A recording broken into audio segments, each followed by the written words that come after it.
Alô, alô, alô! Começando aqui mais uma live na página Respeita as Bruxas da Quebrada. E hoje a live vai ser linda, Mara. Temos um convidado muito, muito especial, Rafael Noleto. Antes de chamar ele aqui para conversar com a gente, peço que vocês compartilhem, né, esse streaming para dar aquela levantada na nossa página, na nossa comunidade. E a conversa de hoje é sobre o paganismo Piaga. É uma linha do paganismo brasileiro, sim, numa prática totalmente autoral, né, que foi aí, está sendo sistematizada pelo Rafael. Boa noite, Douglas, seja bem-vindo. Quem estiver chegando aí, dá um oizinho pra gente. Eu já vou chamar o Rafa aqui para vir conversar conosco. E lembrando que no finzinho da nossa live teremos o sorteio do livro do Rafael, Caminho dos Piagas. Então acompanha aí até o finzinho esse bate-papo que vai ser assim, ó, tudo de bom. Então vamos aguardando. Quem for chegando, fala um oizinho aí para eu saber que vocês estão ligados. Eu só vou compartilhar aqui essa live para a gente poder ter bastante audiência aqui, que eu tenho certeza que vai ser muito bom. Quem está chegando aí, seja bem-vindo. Dá um oizinho para eu saber que vocês estão por aí. E no finalzinho da live, sorteio do livro do Rafa, eu tenho certeza que vocês vão amar. A conversa de hoje vai ser bem legal. Para quem não sabe, Radamés também já chegou. Boa noite, Radamés, seja bem-vindo.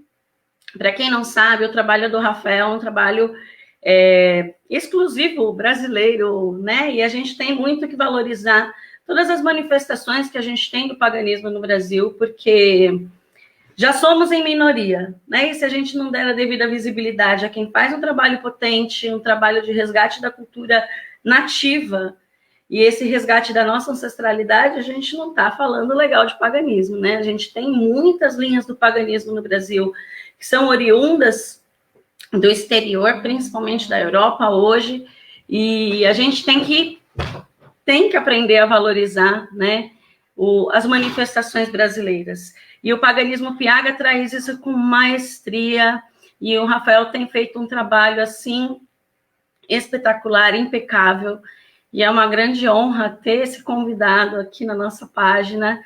E depois quem não conseguir acompanhar a live inteira, ela vai estar disponível no nosso canal no YouTube. Tudo bem, Su? Tudo bem, Priscila? Só me sinalizem se vocês estão me ouvindo bem, se está tudo certo com o som. E aí a gente já chama o Rafa aqui para vir conversar conosco. Quem está chegando, muito, muito, muito, muito bem-vindo. Espero que vocês desfrutem ao máximo dessa entrevista. Está aberto a perguntas, tá? Então, vocês podem deixar as perguntas nos comentários. Eu vou colocar aqui na tela para todo mundo ver, para vocês se apropriarem e se deleitarem com esse conhecimento, que eu tenho certeza que vocês vão amar.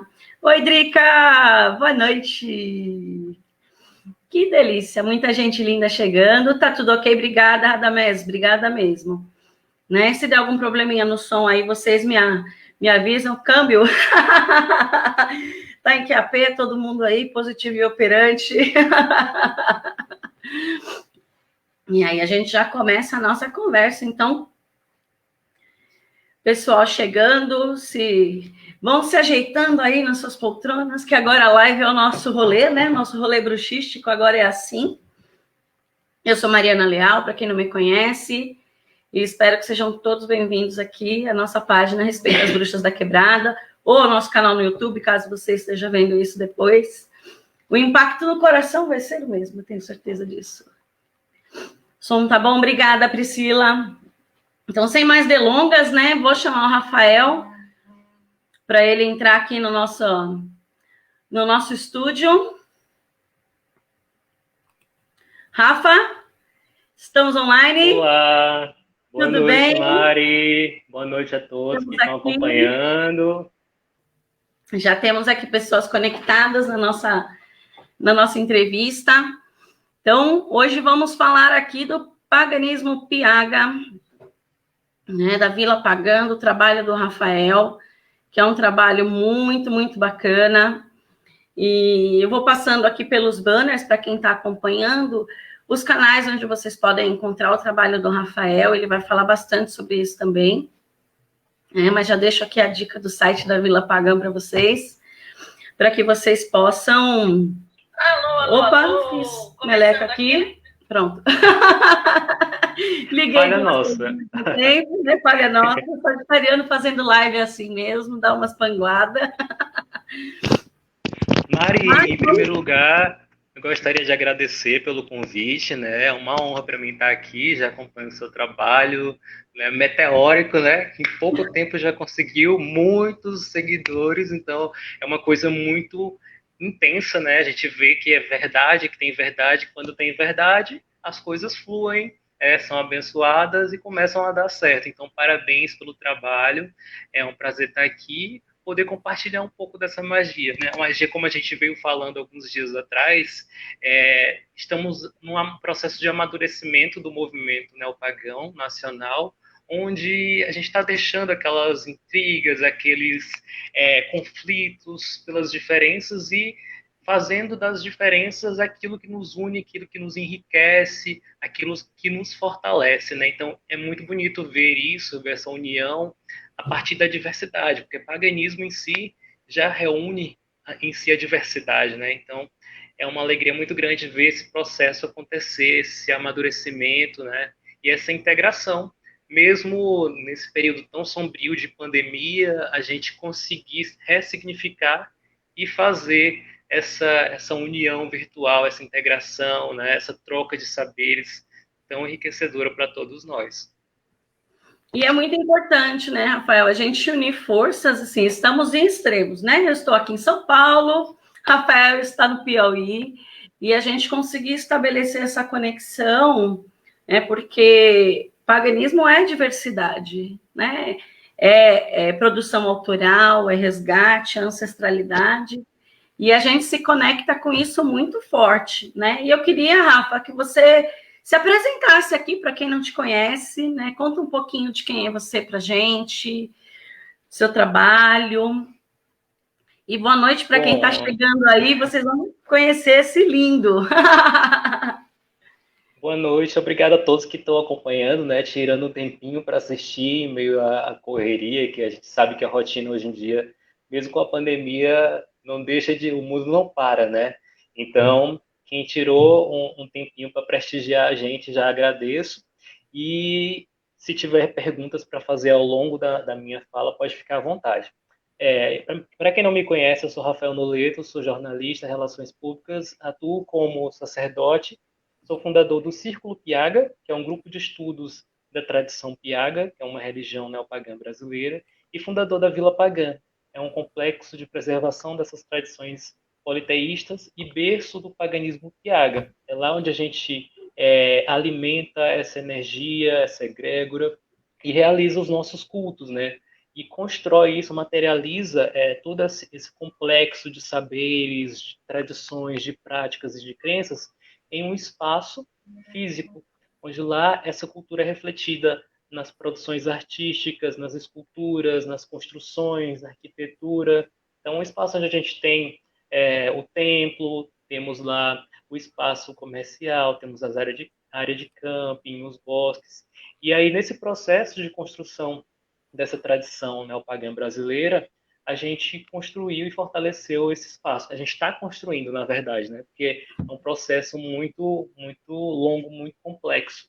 E eu tenho algumas produções literárias também, né? Eu acredito que a questão do paganismo ele não se resume à religião, né? Ele é um complexo que reúne espiritualidade, arte, cultura e diversas outras produções, né? Por exemplo, eu manifesto o meu paganismo, a minha crença, nas artes que eu produzo, na literatura, nas esculturas, né? Como a gente se conheceu, inclusive, através dessa conexão de arte, né, Mari? Verdade. A sua mãe, a Morgana, produzia algumas esculturas, piagas e de outras divindades, com barro, né, tirado da terra. Então, essa conexão com o barro, de você pegar, sentir o barro, moldar a sua energia ali e transformar isso em uma representação da divindade, numa centelha da divindade, isso é mágico, isso é a prática da magia. Então, você fazer isso através da conexão com o seu bioma, com as plantas que existem nessa região, com a terra da sua região para fazer a arte, pintar a cultura que lhe rodeia. Então, isso, apreciar a música, né? Manifestar o que você sente através da música, que é um processo que a gente tem feito agora, tudo isso faz parte do caminho pagão, é um caminho muito ligado, por isso que eu acredito que é muito ligado à arte, né? E tá aí as musas, desde a Grécia Antiga, as divindades, né, as musas, que provam isso, que são divindades ligadas às artes, ao teatro, à dança, à música. E aí eu escrevi alguns livros, né? Quem quiser pesquisar depois, tem uns livros onde eu compartilho um pouco desse processo, dessa caminhada e desses saberes para que outras pessoas também possam ter acesso. Porque quando a gente fala nas mitologias mais populares, digamos, a mitologia nórdica, né? Está presente no cinema, na literatura, a Sim. mitologia grega. A gente tem muita fonte, né? E quando a gente vai procurar saber alguma coisa da nossa mitologia nacional, existe muita deturpação, muita informação que já foi filtrada ao longo do processo de colonização e, além de ser fontes muito raras, né? Tem livros muito antigos, são inacessíveis, são caros. Então, um dos meus trabalhos que eu acredito que foi uma contribuição assim mais significativa foi o da mitologia piaga, porque era uma coisa assim bem escassa. E aí eu reuni uma pilha de livros, tirei um pouquinho de cada um, né? E aí fui garimpando conhecimento na literatura, conhecimento nas conversas, na oralidade, filtrando também a partir de uma visão pagã, porque a gente tem as visões mitológicas a partir de uma visão cristã, dos jesuítas, que foram os primeiros que registraram os mitos brasileiros. Então, como seriam esses mitos contados sobre uma perspectiva pagã e sobre uma perspectiva piaga? Então, a partir disso surgiu esse material, esse livro que é o Mitologia Piaga. Então, lá a gente une uma abordagem mais acadêmica, mais científica, citando as fontes bibliográficas de onde tirei, e também não deixa de lado esse aspecto do sentir, da sensibilidade, de expressar como você observa, como você sente, né, essa magia que emana de cada um desses mitos. E daí a gente consegue ir além daquela linhazinha que tem escrito sobre aquele mito, né? Porque os mitos são vivos, eles se transformam ao longo do tempo, eles têm as suas raízes, as suas bases, mas os mitos não são estáticos, eles são parte importante de todas as sociedades, eles refletem aspectos importantes dessas sociedades e a mitologia piaga não é diferente, né?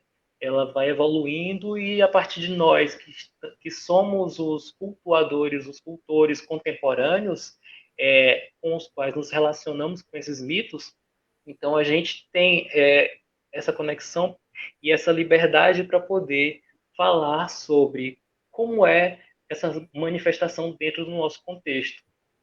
E uma coisa que eu acho que é bacana, Rafa, a gente pensar, né? A gente até conversou sobre isso, né? No paganismo como manifestação dos brasileiros, a gente tem muito aquela coisa da síndrome do vira-lata, né?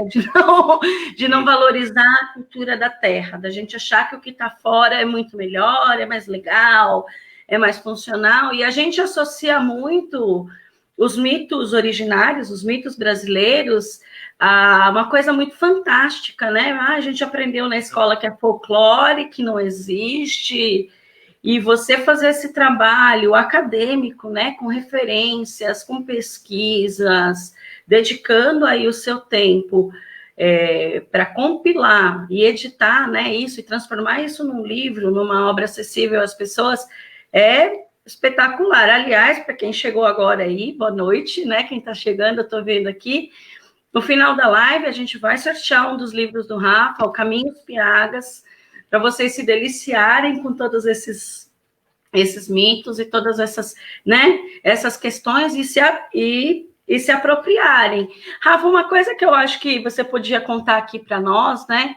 Você fez todo esse trabalho intelectual, mas a vila ela saiu do plano intelectual e foi para o plano da matéria, né? A Vila Pagã é um lugar, ela existe, ela aconteceu, ela se manifestou. Conta para gente um pouquinho como que foi esse surgimento? De onde veio essa ideia? Onde está a Vila Pagã, exatamente? As pessoas podem ir? Como é? Como funciona? Conta um pouquinho para nós. Assim, desde muito tempo, eu sempre tive esse sonho de reunir as pessoas em um local, sentir falta de um local onde a gente pudesse se reunir com mais segurança, se sentir mais à vontade, né? Não que a gente dependesse de um local para praticar a nossa fé, a nossa espiritualidade, mas dar um salto a mais, evoluir nesse processo do movimento pagão, do paganismo enquanto movimento, né? Então, eu organizava encontros aqui na cidade de Teresina, na capital do Piauí, e sempre vi uma diversidade muito grande de práticas, de crenças, mas pouco amadurecimento. Então eu sentia que não existia um movimento neopagão ali apenas naqueles encontros. As pessoas iam para os encontros, cada um tinha a sua visão, é, faziam um piquenique ali, uma conversa, e depois se dispersavam e, tipo assim, quando precisava de alguma mobilização por alguma causa, esse grupo não convergia, ou seja, não existia uma união, uma convergência de ideias, né? Mesmo com a diversidade, é possível reunir pontos em comum e existir essa convergência.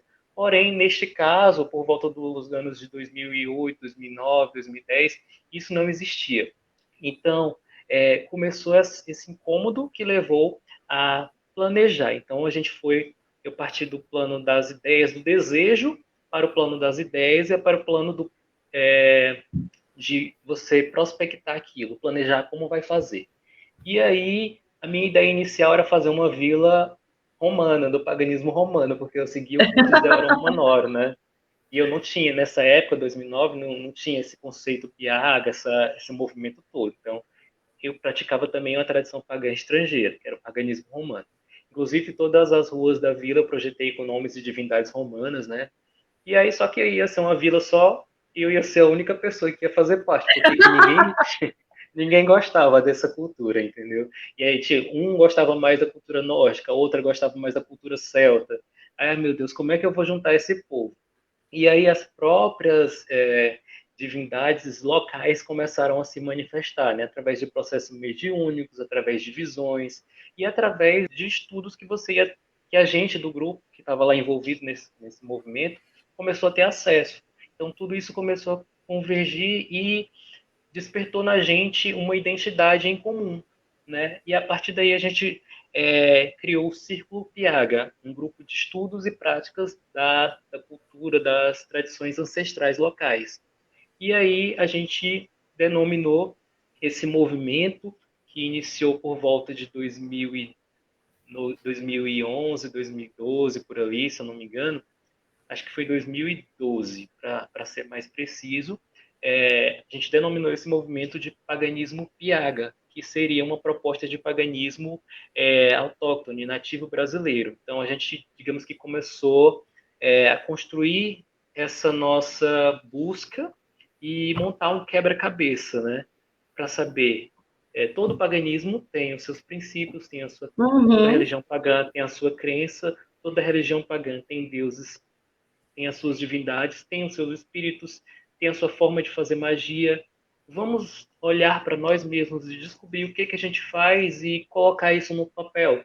A gente já tem um modo próprio. Vamos nos observar, vamos nos conhecer e vamos aprofundar o que a gente precisa conhecer para evoluir nesse processo. E aí a evolução foi tipo o canal das Bruxas da Quebrada, né? Foi tipo assim, fluindo.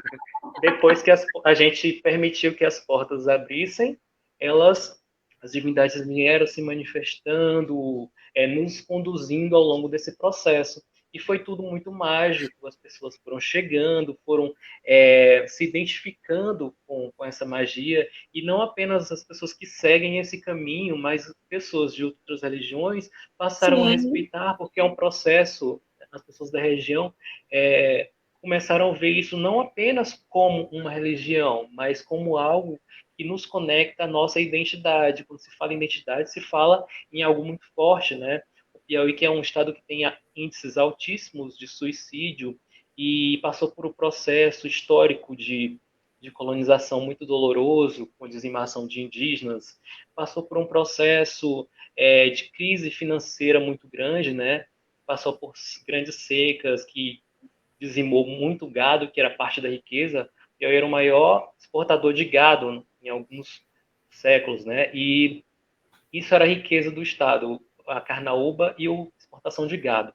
Depois de um período de grande seca, houve um declínio e houve aquela grande depressão, né? Tipo a Uhum. crise de 29 nos Estados Unidos, que o pessoal ficou com Aconteceu no depressão, Piauí também. conheceu também. Então, vários aspectos que formam o karma de um povo, né? E a gente também se entende como tendo uma dívida com essa ancestralidade, uma dívida kármica que precisa ser trabalhada, né? Então, quando a gente revela as nossas riquezas, as nossas potencialidades, a gente trabalha também num melhoramento dessa autoestima, desse sentimento Essa de memória, né? pertença, Essa né? memória Essa cultural, ela memória. vem, né? Isso, e multicultural. E aí, voltando para esse processo de juntar as pessoas na diversidade, o paganismo Piaget já surgiu multicultural, né? Porque a gente já tinha as nossas práticas, a nossa devoção a deuses estrangeiros, mas os deuses locais começaram a falar mais alto. Mas não é por causa disso que a gente ia abandonar o que a gente já acreditava. Uhum. Então, assim que surgiu esse diferencial do paganismo Piaget de ser multicultural, ou seja, de reunir panteões nacionais e panteões estrangeiros. E daí surgiu o conceito de correntes e linhas. E é por isso que a gente tem esse multiculturalismo dentro dessa vertente pagã. Para quem vê de fora, acha, nossa, é uma grande salada mística, não sabe como acontece. Mas a gente consegue conciliar isso muito bem quando as pessoas conhecem isso, visitam, veem a forma como ocorrem as liturgias e os rituais, é mais fácil perceber como entende e saber como que ocorre esse processo, como que flui, né? Por exemplo, a gente tem a corrente da Terra, que são 5 panteões nacionais, e a corrente Colonna, que são os panteões estrangeiros.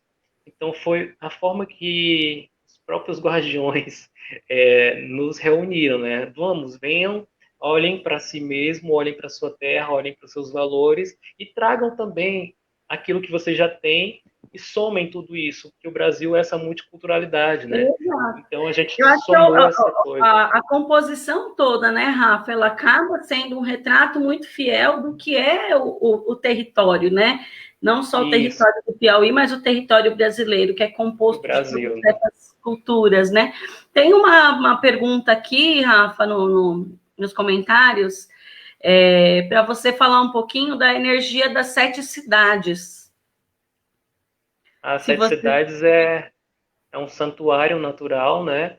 Segundo alguns escritores que passaram pelo Piauí alguns anos atrás, a exemplo do austríaco Ludwig Schoenhagen, que foi professor do Liceu Piauiense, ele escreveu um livro chamado Antiga História do Brasil, onde lá ele levanta teorias de que antigos povos fenícios teriam passado pela região antes da colonização portuguesa e que algumas pinturas rupestres seriam não apenas vestígios de povos indígenas, mas de povos indígenas que tiveram contatos com povos fenícios. Isso é uma teoria, né? Para alguns historiadores não é bem aceita, mas é um levantamento que esse escritor em específico faz.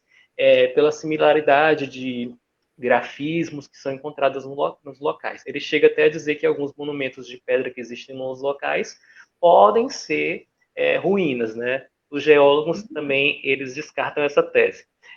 Já outro escritor que passou por lá foi Jacques de Marrieux, que era, não sei se era austríaco, mas era radicado na Argentina. Ele escreveu o livro Os Vikings no Brasil, e lá nesse livro ele diz que o que o Ludwig Schoenhagen dizia que eram fenícios, o Jacques de Marrieux dizia que era vikings, povos vikings. E ele chega até a fazer suposição de que algumas inscrições aí chega até a traduzir algumas inscrições dizendo que o ruivo passou por aqui, né? O ruivo adotou o ruivo passou sempre por esta árvore, por esta pedra, uma coisa assim. Então são várias teorias, né? Por quê? Porque é um local que mexe com a nossa imaginação, um local de energia muito forte, né?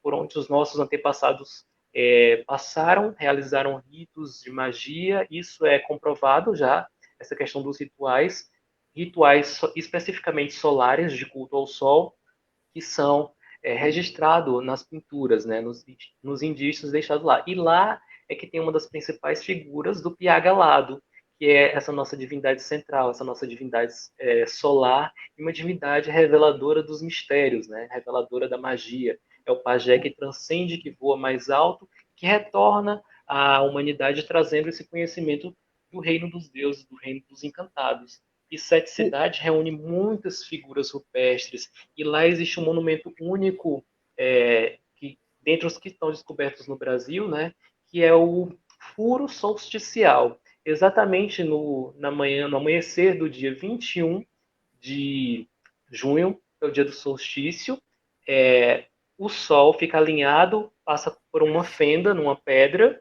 perfeitamente, e vai dar a luz em uma pintura rupestre que é iluminada exatamente todos os anos nesse. Uau! Então, isso já revela, né?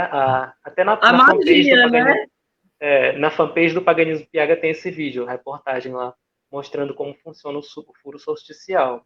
E isso é uma prova de que os antigos povos tinham essa conexão com os ciclos, né? Não só Uhum. pelas divindades, as figuras representadas, mas também pelas pinturas que revelam essa conexão com esses ciclos. Pintura de sol, pintura de lua, pintura que registra exatamente o local que a luz toca durante o solstício.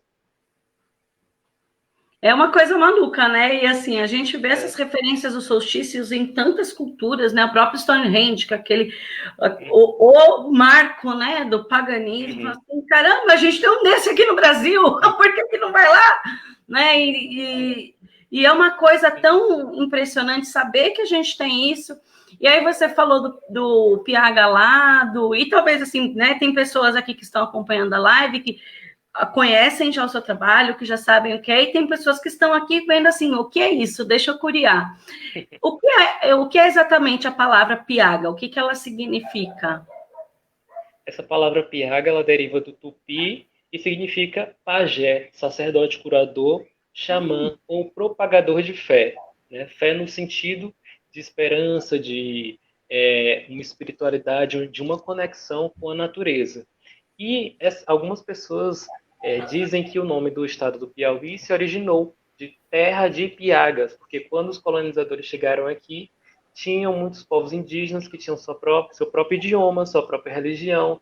Isso fica muito manifestado nas pinturas rupestres, cenas de adoração, cenas de rituais com árvores e cenas de rituais sexuais, de caça. Então, a variedade de rituais era muito grande. Inclusive, alguns arqueólogos, se eu não me engano, tem um artigo que diz que, através das pinturas, revela que era um povo feliz, né? É porque era muita cena de festa, de curtição, de cenas de ritos sexuais, de conexão com as árvores, então era muito mágico tudo isso, né? Então, Piauí é terra de Piagas e por isso que a gente adotou esse nome. Ah, O paganismo Piaga é o paganismo nascido no Piauí, mas não limitado ao Piauí, né? Porque eu vejo muita gente que até me questionou, eu não posso cultuar uma divindade que é do Piauí porque ela é lá da Lagoa de Parnaguá, no sul do estado. O que, que tem a ver eu cultuar? Eu disse, mas você cultua Boan, que é do Lago Bani, que é na Irlanda. Como é que pode? pois é. Você cultua, porque toda divindade ela tem um eixo de poder, que ela não é limitada àquele local, mas ela tem uma fonte de energia materializada no nosso plano, digamos assim, que são os portais tridimensionais. Então, toda divindade ela tem um ponto de força, né? Tanto, por exemplo, quando você vai dar uma oferenda para os caboclos, você não vai no meio do asfalto, você vai numa mata, porque ali é o ponto de força dele. Uhum. Então, para se conectar a uma divindade que ela é originária, digamos que da Lagoa, no sul do estado do Piauí, não é obrigado você vir aqui. Você bota uma coisa simbólica, uma bacia com água. Então, as pessoas têm um preconceito e elas não refletem sobre esse próprio preconceito. Como é que a Eu acho pessoa que a cultua a palavra é divindade, exatamente né? essa, Rafa, preconceito. Pois é, porque como é que a pessoa cultua uma divindade regional limitada de um laguinho, que às vezes é só um fio d'água na Irlanda, e aqui nós temos divindades que são espalhadas por várias regiões do Brasil. Não posso porque isso aí é da Amazônia. Eu não posso porque isso aí é lá do Rio Grande do Sul. Eu não posso. Então é uma coisa muito limitante, né? E é bom a gente fazer essas reflexões, né, Rafa? Estão vindo uns comentários bem legais aqui da Tatiana, dizendo que para ela é novo e ela está achando bem legal, né, esse debate, falando de uma maneira séria, não somente mística. E eu acho que é bacana a gente pensar, assim, né, que o trabalho do Rafael, ele é um trabalho que, não sei, ele não abriu a cabeça dele e tirou, assim, inventei agora isso, né? É um trabalho de pesquisa aí profunda, de muitos anos de dedicação, que envolvem outras pessoas que estão nesse percurso também, né? E a gente precisa dar visibilidade a esses passos autorais, né? Isso, tem Obrigada, muita gente, Tatiana, né? pelo comentário, né? E tem Valeu, mais um, Tati. e tem mais um aqui, Rafa, para você, né? Da Milena Rabelo, pedindo para você comentar um pouco da relação da vila com o bioma do Piauí, né? Com o trabalho que vocês fizeram nesse sentido. O bioma, quando a gente fala em bioma, muita gente imagina as plantas, as árvores, mas esquece que também tem a parte da sociedade, né? E isso a gente faz questão também nos nossos rituais, nas nossas vivências e atividades, de valorizar também esse aspecto, porque a sociedade ela é parte do nosso bioma, né? Por exemplo, aqui na Mata de Cocais a gente tem as quebradeiras de coco-babaçu, são aspectos de um povo nativo, né? Então a gente tem essa relação lá, a gente compra azeite das quebradeiras da região, revende lá na vila, a gente tem essa sensibilidade de convidar as pessoas, né? Tem muita gente que elas são, algumas pessoas que são analfabetas que participam também, porque a gente entende que não é justo fazer uma filtragem ou limitação por questão de grau de escolaridade ou por questão financeira. Eu estava até comentando com você, né, em relação ao trabalho das bruxas da quebrada, que envolve a comunidade local. Isso é uma forma de envolver o bioma local, porque o bioma Uhum, seu, no caso, é o bioma urbano, o bioma da cidade. O nosso bastante. bioma é um bioma rural, é o bioma da Mata de Cocais. Então, as nossas celebrações, todas elas giram em torno da nossa realidade. A gente não pega simplesmente um calendário pagão europeu adaptado à realidade climática da Europa e traz para adaptar a nossa realidade sem nenhuma autocrítica. Então, a gente fez um estudo das tabelas climatológicas para poder saber quando que ocorrem as transições aqui. Quando que começa o período de chuvas, quando que é o tempo de plantar, de florescer, de frutificar e de iniciar a seca novamente e de colher aquilo que a gente plantou. Então, existe isso que a gente denominou de roda piaga, que é o nosso calendário. Como em Ai, que todos os outros lindo. sistemas pagãos, né?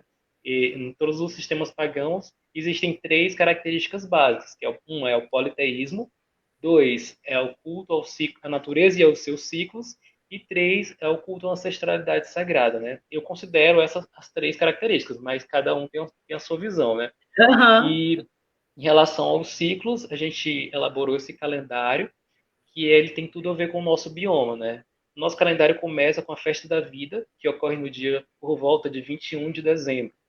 Para vocês aí é o solstício, se eu não me engano, solstício Eu de sou bicho inverno, é de isso? verão, Ulita, De né? Pela verão, roda de do Lita verão. tradicional. Isso, isso. E para quem roda pelo norte é o solstício de inverno. E Inverno, para nós, Yuli. aqui não é inverno nem verão. É o começo do período fértil. Os sertanejos, geralmente, eles falam que é o inverno, porque associa o inverno a frio, a chuva, mas cientificamente seria um verão. Como a gente está bem abaixo da linha do Equador, a gente não gosta muito de usar esses termos, nem inverno, nem verão, nem primavera, nem outono, porque eles já vêm carregados de um estereótipo muito europeu. Primavera eu vou imaginar muitas flores, inverno eu vou imaginar aquele frio, outono eu vou imaginar as folhinhas caindo. E aqui é tudo muito misturado. A gente tem até o primo outono, que é o outono misturado com a primavera. Digamos, em setembro a gente tem as árvores que ficam peladas, né? Caem todas as folhas por conta do calor. E ao mesmo tempo a gente tem algumas espécies, como o ipê, que ela fica completamente florida. Então a gente vê um misto dessas duas coisas, né? Na época do verão a gente tem o calor e também temos a chuva que traz a vitalidade, né? Traz essa energia. Então, para nós o calendário começa em dezembro na festa da vida, após um longo período de estiagem. As primeiras chuvas que já vêm chegando em dezembro permitem o início de um novo ciclo de plantios, né? A terra vai começar a ser fertilizada quando está em fevereiro, a terra já está encharcada, as sementes começam a germinar, e aí a festa das luzes, né? Depois, a festa das flores em março, o que a gente semeou já vai estar florindo, né? O milho que a gente plantou já vai estar dando aquelas flores do milho, da cana, e depois a festa da fertilidade, tempo já de colher. E depois a festa do sol, é a transição entre o semestre de chuvas e o semestre seco. Logo em seguida, a festa dos grãos e da palha. Já está tudo seco, só tá as palhinhas lá no campo. Então a gente tem que fazer o trabalho de armazenar os grãos, armazenar as raízes. E depois a festa da carnaúba, ou das palmeiras sagradas, que é quando tudo está seco, as palmeiras da vida aqui na região, a carnaúba, babaçu, buriti, o tucum, elas dão frutos. Então elas são um oásis no meio daquele processo de tormenta. E por último, temos a festa das almas, que é agora, entre 31 e 2 de novembro, que a gente honra os nossos ancestrais, marca o final dos ciclos, do ciclo anual, para recomeçar novamente em dezembro. E assim, é fantástico. Eu estou ouvindo aqui, eu estou encantada, porque assim, aqui em São Paulo, a gente ainda consegue mais ou menos ter uma relação com uma estação do ano, e mais ou menos, bem mais ou menos, mesmo, porque tem dia que tem as quatro ao mesmo tempo, né? Mas a gente ainda tem alguns marcos que sinalizam para a gente inverno, outono, né? Aqui a gente faz aqui nas bruxas daqui, a gente faz a roda sul, que a gente chama, né? Adequando os festivais também para nossa, né, para o nosso sistema aqui climático maluco, mas ainda é um mais ou menos, né? Mas o Piauí, que tem um clima totalmente diferente, né? Tem esse bioma totalmente diversificado, fazer esse olhar, né, dessa roda do ano, essa construção totalmente de acordo com o que vocês vivenciam aí, faz totalmente sentido, né? Você vai fazer um iule, né? Que você vai fazer uma tora, um pinheiro, e nem como que põe pinheiro se o negócio aí, se as árvores sagradas aí são as palmeiras, né? Como que você vai, Complicado. né? Uma E vez eu fazer comprei o pinheiro e, coitado, esturricou. não, isso eu acho que é um serviço para a comunidade, né, pagã para os não pagãos também, né, de resgatar essa prática dessa ritualística, porque as pessoas até se conectem, né, com o lugar que elas estão. Isso. Eu E acredito que é um dos grandes sentidos, né, do paganismo, seja ele qual uhum. for, é conectar o praticante ao seu bioma. Você saber quando que ocorrem as transições daquele seu bioma, saber como que você vai aproveitar esses ciclos, porque não para você remar contra a maré, mas para você ir aproveitando no fluxo, surfando no fluxo daquela energia, né?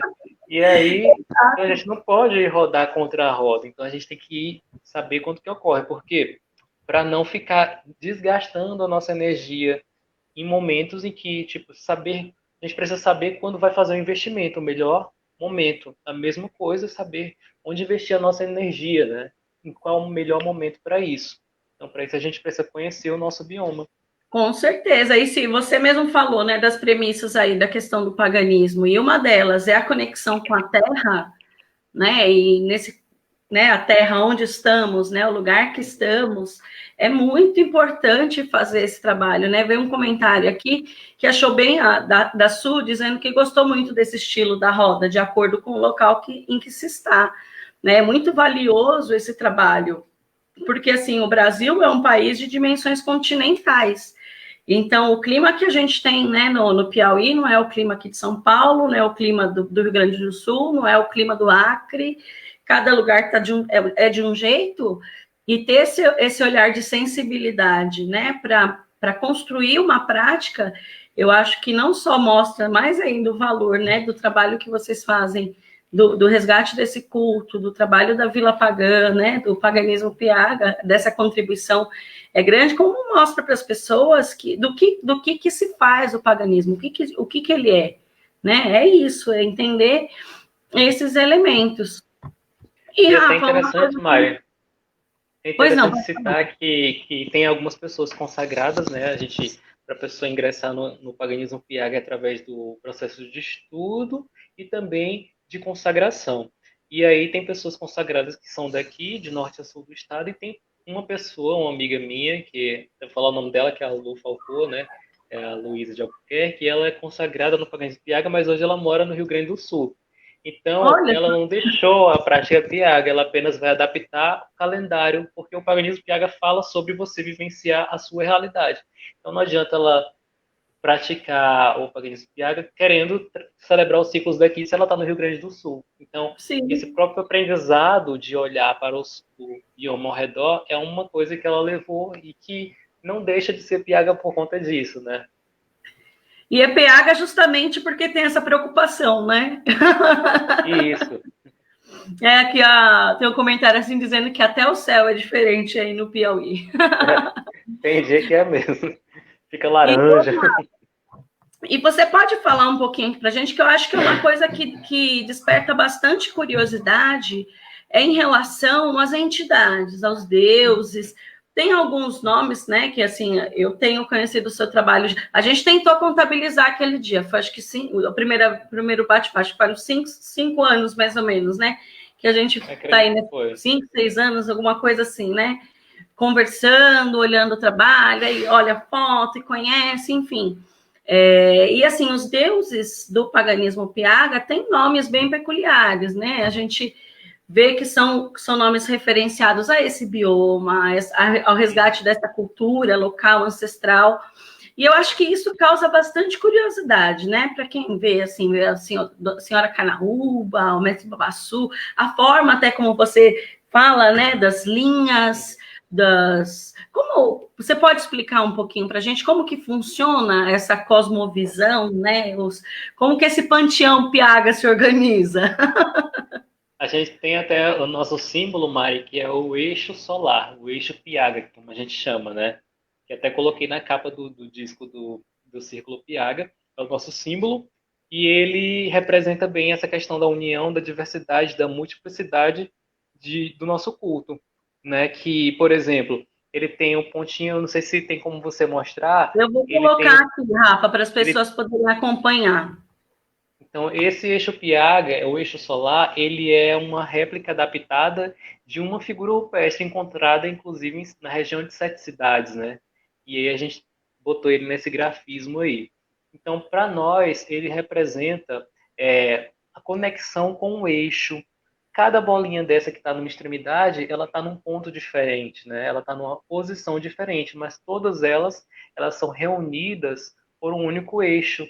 E esse eixo representa a nossa conexão com as nossas raízes ancestrais, com a nossa identidade, com aquilo que nos integra, né? Seja o que for. Então, representa a união da diversidade. E esse mesmo símbolo a gente utilizou na figura seguinte também para dividir, organizar, mostrar um pouco sobre os panteões que a gente cultua. Se você for na Rússia, você vai ver o Rodnoveri, que é uma das tradições pagãs russas, e lá você vai ver o culto exclusivo a divindades russas. Se você for analisar o helenismo, que é a tradição da Grécia, é um culto exclusivo a divindades gregas, helênicas. E no piaganismo, saindo um pouco disso, a gente tem um culto bem diversificado e multicultural, onde a gente tem a corrente da terra, e a corrente colona. Então, ao todo, são 20 panteões cultuados, né? Aí depois eu vou explicar como que a gente faz isso para vocês não ficarem achando que é uma mistureba. Na corrente da Terra, são 5 panteões nacionais. E na corrente colona, são 15 panteões estrangeiros. Todos os membros do Círculo Piaga, todos os membros adeptos da religião Piaga, eles cultuam a corrente da Terra e os seus panteões.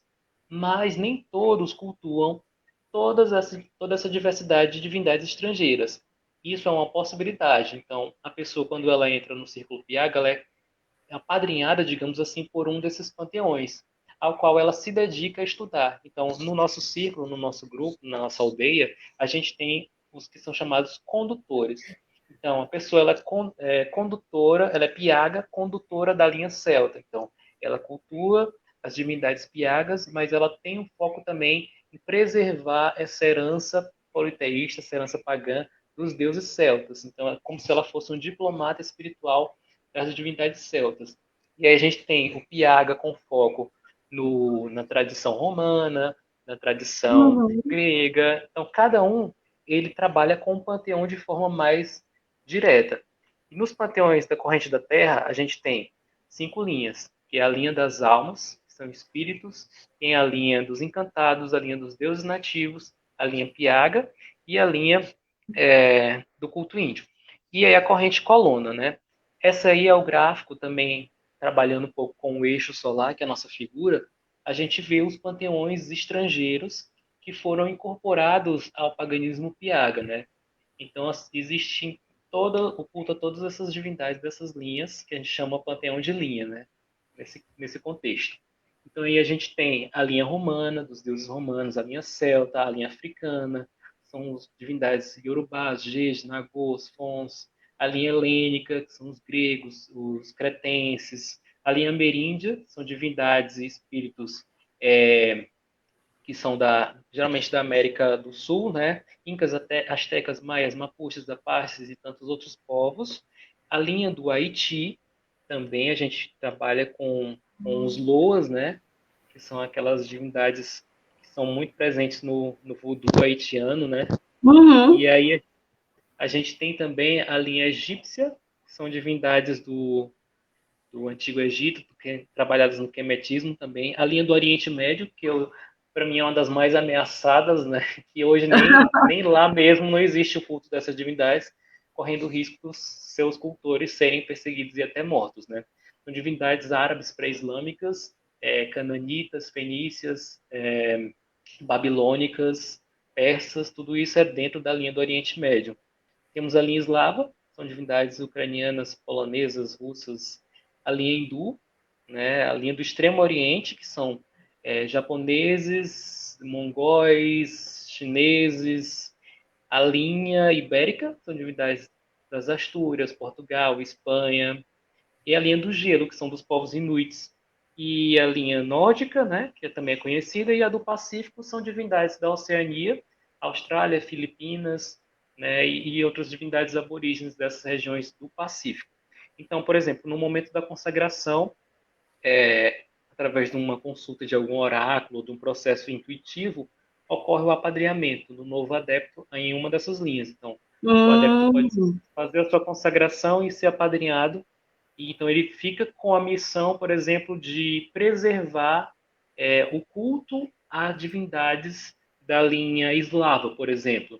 Então, além de ter essa missão, com essa conexão com a herança da terra, a gente tem também esse dever, a gente se entende como um povo multicultural e com o dever de preservar também essas outras tradições, porque em alguns países, elas mesmas, nos seus países de origem, não podem ser vivenciadas, né? E a gente tem uma missão na vila que é de preservar, por isso que a gente não diz que é um centro de culto apenas da religião Piaga, mas também a gente é um complexo cultural onde, por exemplo, uma pessoa que quer conhecer o paganismo de origem mais oriental, do Oriente Médio, que ela não vai ver nem mesmo sendo praticado lá nesses países, ela vai encontrar algo disso na vila sendo preservado. Então, funciona mesmo como um centro de prática bem diversificada, né?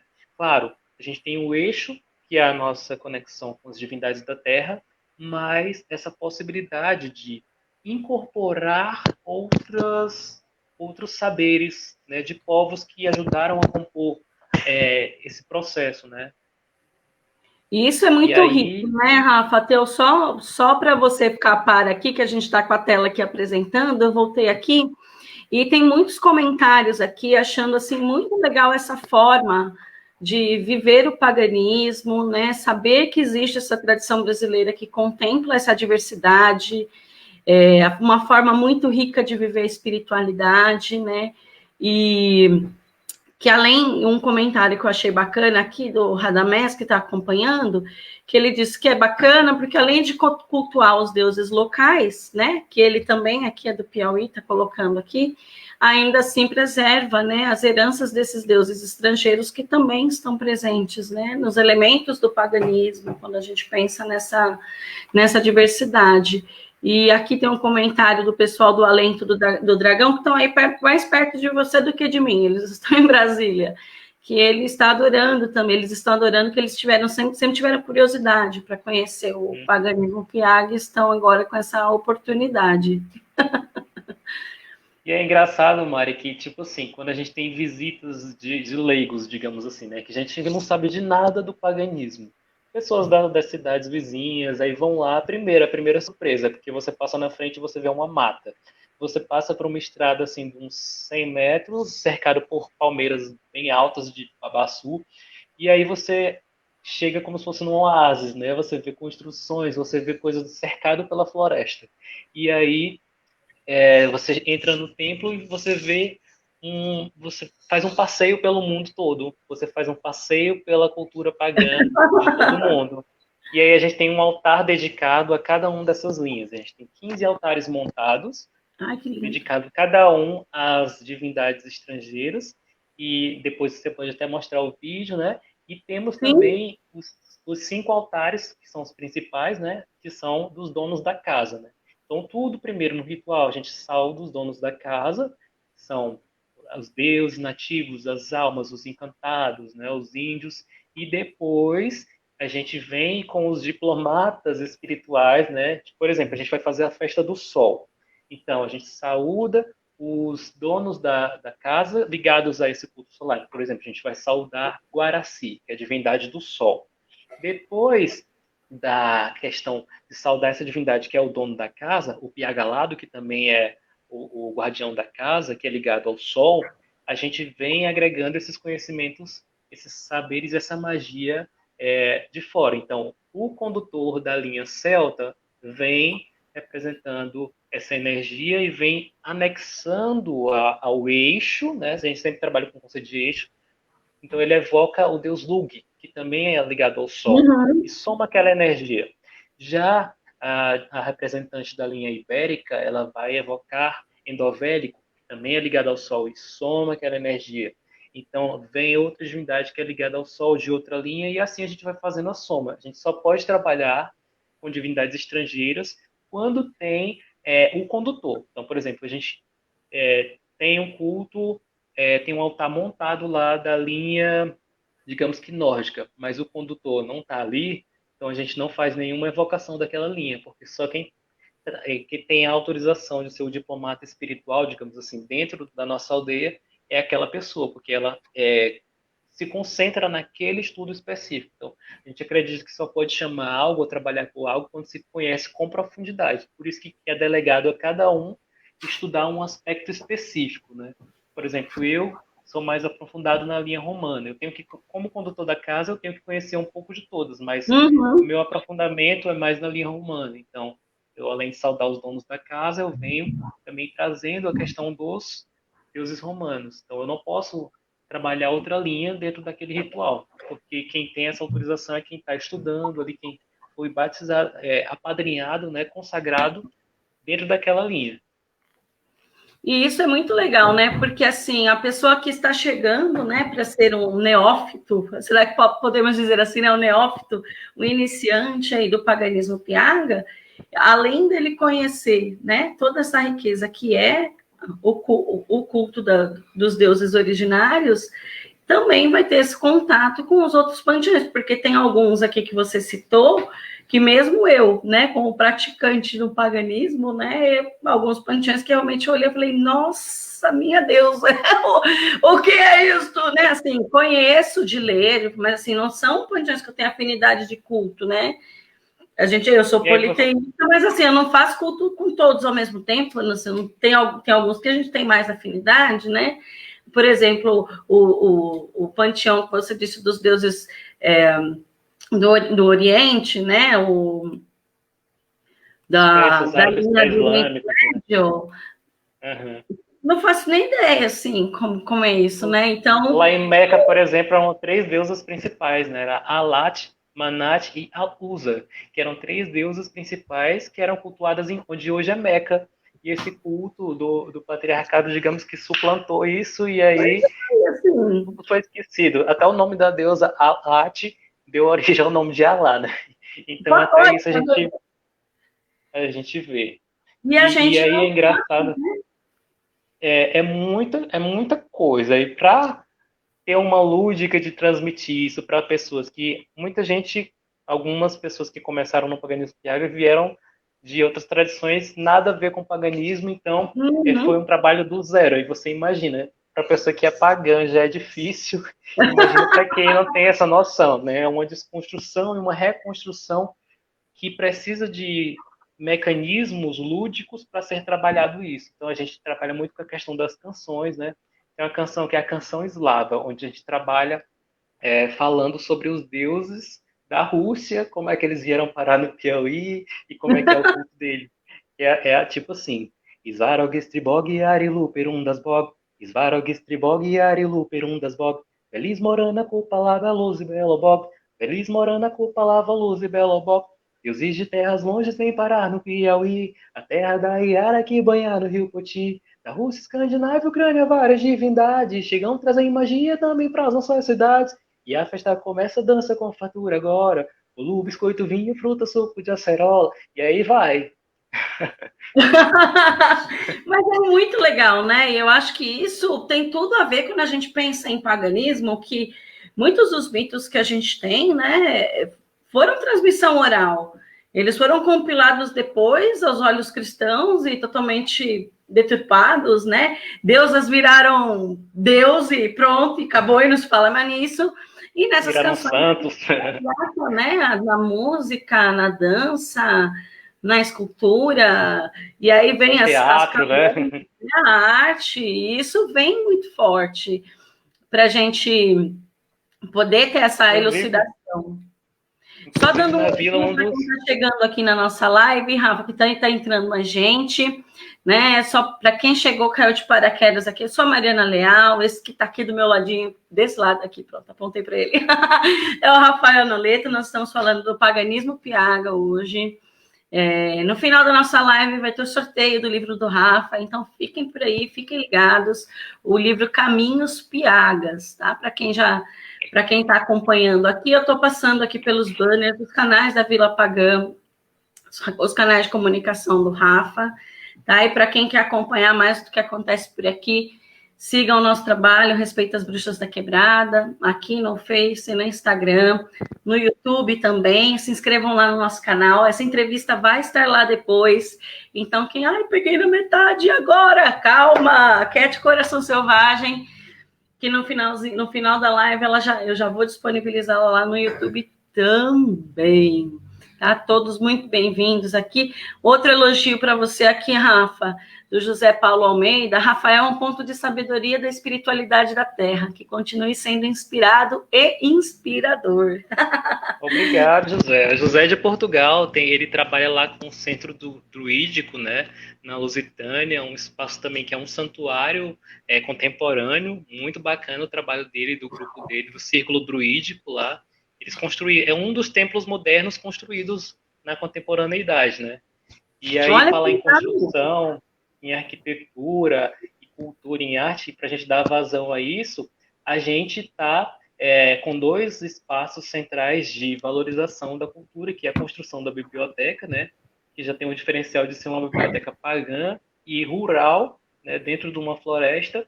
A gente está com um acervo grande de mais de 1.000 títulos de livros de bruxaria, de história do Piauí, de mitologia nacional e estrangeira, livros nacionais e estrangeiros. Então, esse acervo vai ser preservado e vai poder ser acessado dentro da vila através dessa biblioteca. E outro espaço que acho que dentro de alguns anos, eu espero, né, se tudo der certo, que vai ser construído também lá é a Ópera Piaga, né? É um espaço para apresentações e apresentações culturais, musicais, para a gente também ter, né, essa vivência, né? Eu sou fã da arte, da música, então eu gosto de explorar todas as possibilidades. Me arrisco na pintura, só não me arrisco de cantar, porque eu sou péssimo cantor. Mas eu escrevo e pago para os outros cantar. Não, mas só essa palhinha que você deu, inclusive eu vi um elogio aqui do Radamés, que está acompanhando nossa live desde o comecinho. Obrigada, viu, Radamés, por prestigiar nosso trabalho aqui, dizendo que você tem um ótimo trabalho, né, com canções pagãs. E O você está Radamés é do litoral, né? Rafa? Radamés é do litoral do Piauí. Tá lá na praia. Tem algumas canções que você disponibilizou, né? Eu estou colocando aqui, gente, para quem quiser conhecer. O Rafa tem um Gente, trabalho pode baixar. com o Thiaga, É de né? graça. Palco MP3, né? Para baixar as músicas. Tem também no canal do Rafa no YouTube. Então, eu acho que vocês podem prestigiar também essa coisa da cultura nacional. Tem uma pergunta aqui, Rafa, que acho que a gente pode responder em conjunto, do Marcelo Teles. O Marcelo é aqui de São Paulo também, aqui das nossas quebradas, e perguntando sobre o cenário do paganismo no Brasil, né, em comparação ao que é praticado na Europa. Eu acho, Marcelo, que é uma pergunta complexa aí. Vamos unir todas aqui, Rafa, para a gente responder. Isso é tema até de uma tese de doutorado, né? Que eu posso indicar. Eu posso indicar para o Marcelo a tese da doutora Karina Artemis Bezerra, da Universidade Pontifícia Católica de Pernambuco, se eu não me engano. E eu acho que é, não tenho certeza, mas eu sei que o nome dela é Karina Artemis Bezerra, é um estudo sobre o neopaganismo no Brasil, onde ela, inclusive nesse estudo, ela fala, né, do paganismo piaga como a primeira religião neopagã do Brasil, não como tradição, gente. Existem várias tradições, várias práticas aqui muito mais antigas. Em relação a isso, eu não faço questão nenhum de título de pioneirismo. Eu estou fazendo aqui só o meu trabalho.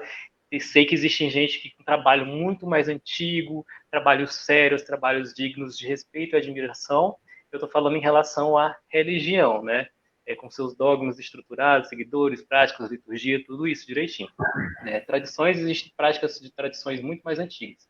Então, nesse trabalho dela, nessa tese, ela visitou vários espaços em todo o Brasil, né? E acho que foi em todas as regiões do Brasil, ela visitou presencialmente e alguns entrevistou online. Do sul do Brasil, do sudeste, do centro-oeste, do norte. E ela traz esse panorama do que une, do que diferencia as práticas. E uma coisa que é interessante, que ela citou no trabalho dela, na conclusão, foi que algo comum a todas é essa conexão com a magia, seja através das práticas rituais, seja através da natureza, né? Que cada um tem a sua visão própria, mas tem uns pontos em comum. E é isso que ela coloca no trabalho dela. E pelo trabalho dela, a gente vê que houve um amadurecimento, né, espiritual e também político, uma conscientização, um posicionamento dos pagãos nacionais em relação a alguns temas, né? Antes, no comecinho, alguns anos atrás, você não tinha uma visão global sobre alguns temas, e hoje a gente já tem isso, né?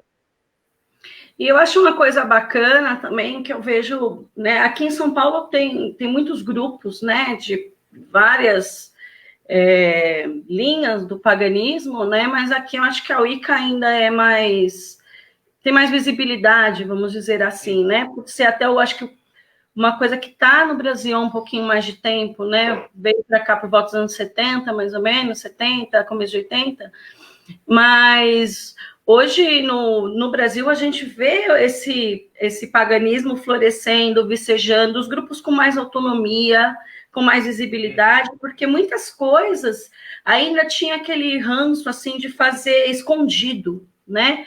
Os grupos, os covens,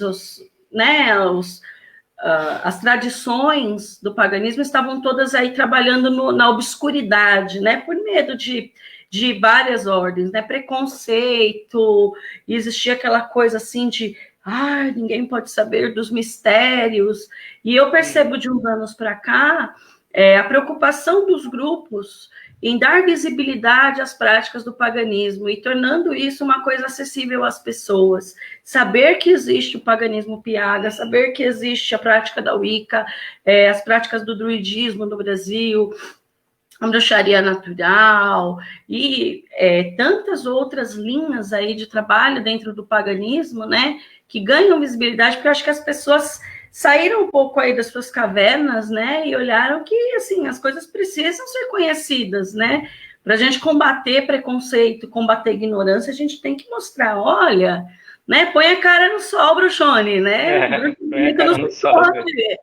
Como assim, né, então eu acho que hoje a gente tem pessoas com muito repertório, com muito trabalho bacana, mostrando E com essa coisa toda de rede social, YouTube, Instagram, Facebook, é fácil até da gente encontrar, né, grupos próximos das regiões, né, com ideias que a gente tem mais afinidade, e eu acho que é bacana nesse sentido. Não sei se deu para responder, Marcelo, mas espero que tenha dado aí Essa uma... pergunta do Marcelo é capciosa. Não Marcelo, é? tu tem uma Deixar as pergunta perguntas. pesada.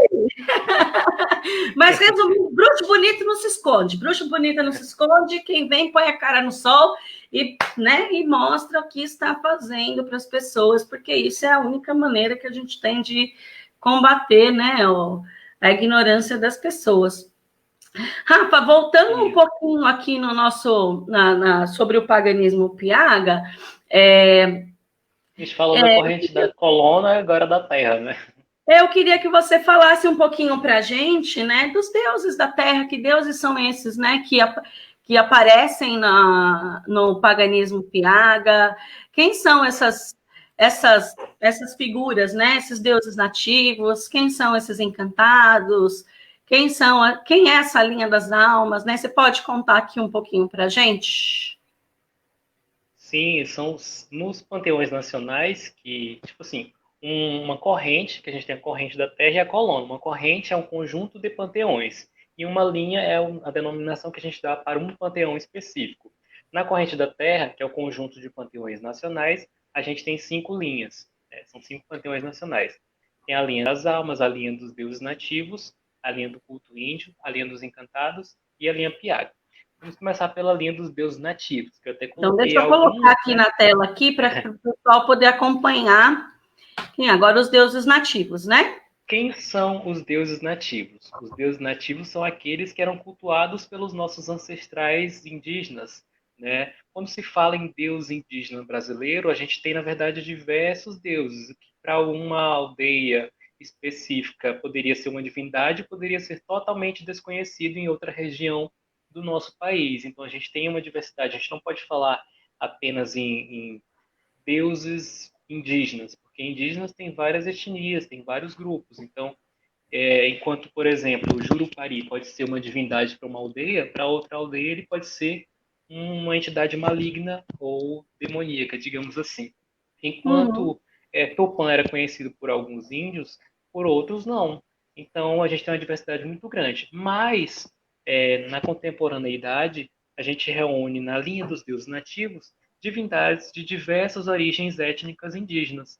Então, aí a gente tem divindades como Tupã, que é o senhor dos trovões, temos a Manassi, que é a mãe das chuvas, temos Jaci, que é a mãe da lua, temos Seuci, que é a mãe das lavouras, mãe de Jurupari, temos Anhangá, que é o deus da caça, dos animais, da feitiçaria, temos Nhanderu, que é uma divindade solar. Então, são entidades que estão hierarquicamente acima, já tem aquele respaldo de divindades, né? Não Uhum. são espíritos, não são elementais e nem espíritos humanos, são divindades, né? Já tem aquela energia mais, digamos que elevada. E aí tem várias divindades nativas brasileiras. Algumas eu conheço, outras eu não conheço. Então a gente vai conhecendo ao longo desse processo de prática. Depois dessa linha dos deuses nativos que são cultuados, a gente tem também outra linha que é a linha dos encantados, né? Muita gente tem curiosidade pelos Aí esse encantados. assunto é É, maravilhoso, né? Porque são as figuras mais conhecidas, né? Também, né? os encantados, eles não são nem humanos e nem deuses. Eles estão numa posição intermediária entre os homens e os deuses. Eles possuem poderes mágicos e eles estão meio que assim, uma mistura de divindade elemental, sabe? Eles são meio que parecidos com Uhum. elementais, porque todos eles são ligados a um bioma específico, seja a água, seja as matas. Então, por exemplo, a gente tem aqui nessa representação a cabocla Mariana, o Boto Rosa, Já a cabocla gostei dessa. Iracema, a mestra Iracema, e a cabocla Mariana é cultuada não só no paganismo piaga, mas em várias religiões, né, como o Babassuê, o Terecô de Codó, o Tambor de Mina, a pagelança marajoara e várias religiões também afro-brasileiras, afro-indo-brasileiras, né? E aí, o que caracteriza o encantado? Encantado é um ser que não passou pelo processo de morte. Então, ele pode sim ter origem humana, mas não vive atualmente sobre a forma humana. Por exemplo, uma pessoa está caminhando pela mata e naquela mata existe um portal tridimensional para um reino intermediário entre deuses e homens. E aí ele atravessa aquele portal, então ele se diz que passou pelo processo de encante. O corpo dele nunca é encontrado porque ele assumiu outra forma, né? Ele não morreu, ele apenas se transmutou e se integrou à natureza. Então, muitos encantados eles são associados a seres como árvores, plantas ou animais. A cabocla Uhum. mariana, por exemplo, ela é associada à arara. Então, ela pode se transformar em arara azul, ou pode aparecer sobre a forma de uma bela mulher, né? Ela foi uma turca, uma das turcas encantadas. A gente tem 3 turcas encantadas, que é a Mariana, Jarina e Erundina, 3 irmãs fugidas da guerra na região árabe, né? E vieram navegando, se perderam pelo Atlântico e foram se encantar já na costa da região ali do Maranhão, né? Na região norte ali do Maranhão, do litoral. E aí eles nunca foram encontrados, existe toda essa mitologia ao redor dessa família e começaram a se manifestar em terreiros da região, né? Então eles são cultuados como encantados. O Boto também é um encantado, né? Porque ele não é uma divindade, também não é um ser humano, então ele vive naquele processo intermediário. Ele se transforma em um Uhum. animal também, né? Que é o golfinho, o Boto. E aí a gente tem vários tipos de boto, inclusive, né? Não é só o boto, tem um boto branco, o boto rosa, o boto malhado, o boto juvenal, todos esses se manifestam. Os encantados, eles têm a possibilidade, diferente das divindades, eles têm a possibilidade de se manifestar através de processos mediúnicos, como a incorporação. Então, os médios, eles podem trabalhar, canalizar a energia dos encantados. Por exemplo, os botos trabalham muito com o elemento água e trabalham muito em magias de cura e também de curar corações partidos, né? Digamos assim, a parte mais Uau! sentimental. Já a cabocla mariana também trabalha muito com a cura, com a magia das águas, da sensibilidade.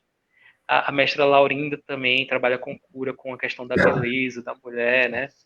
E aí tem vários outros. Olha, o boto branco, por exemplo, ele é como se fosse um médico das águas. Já o boto rosa é mais ligado a questões de amor, né?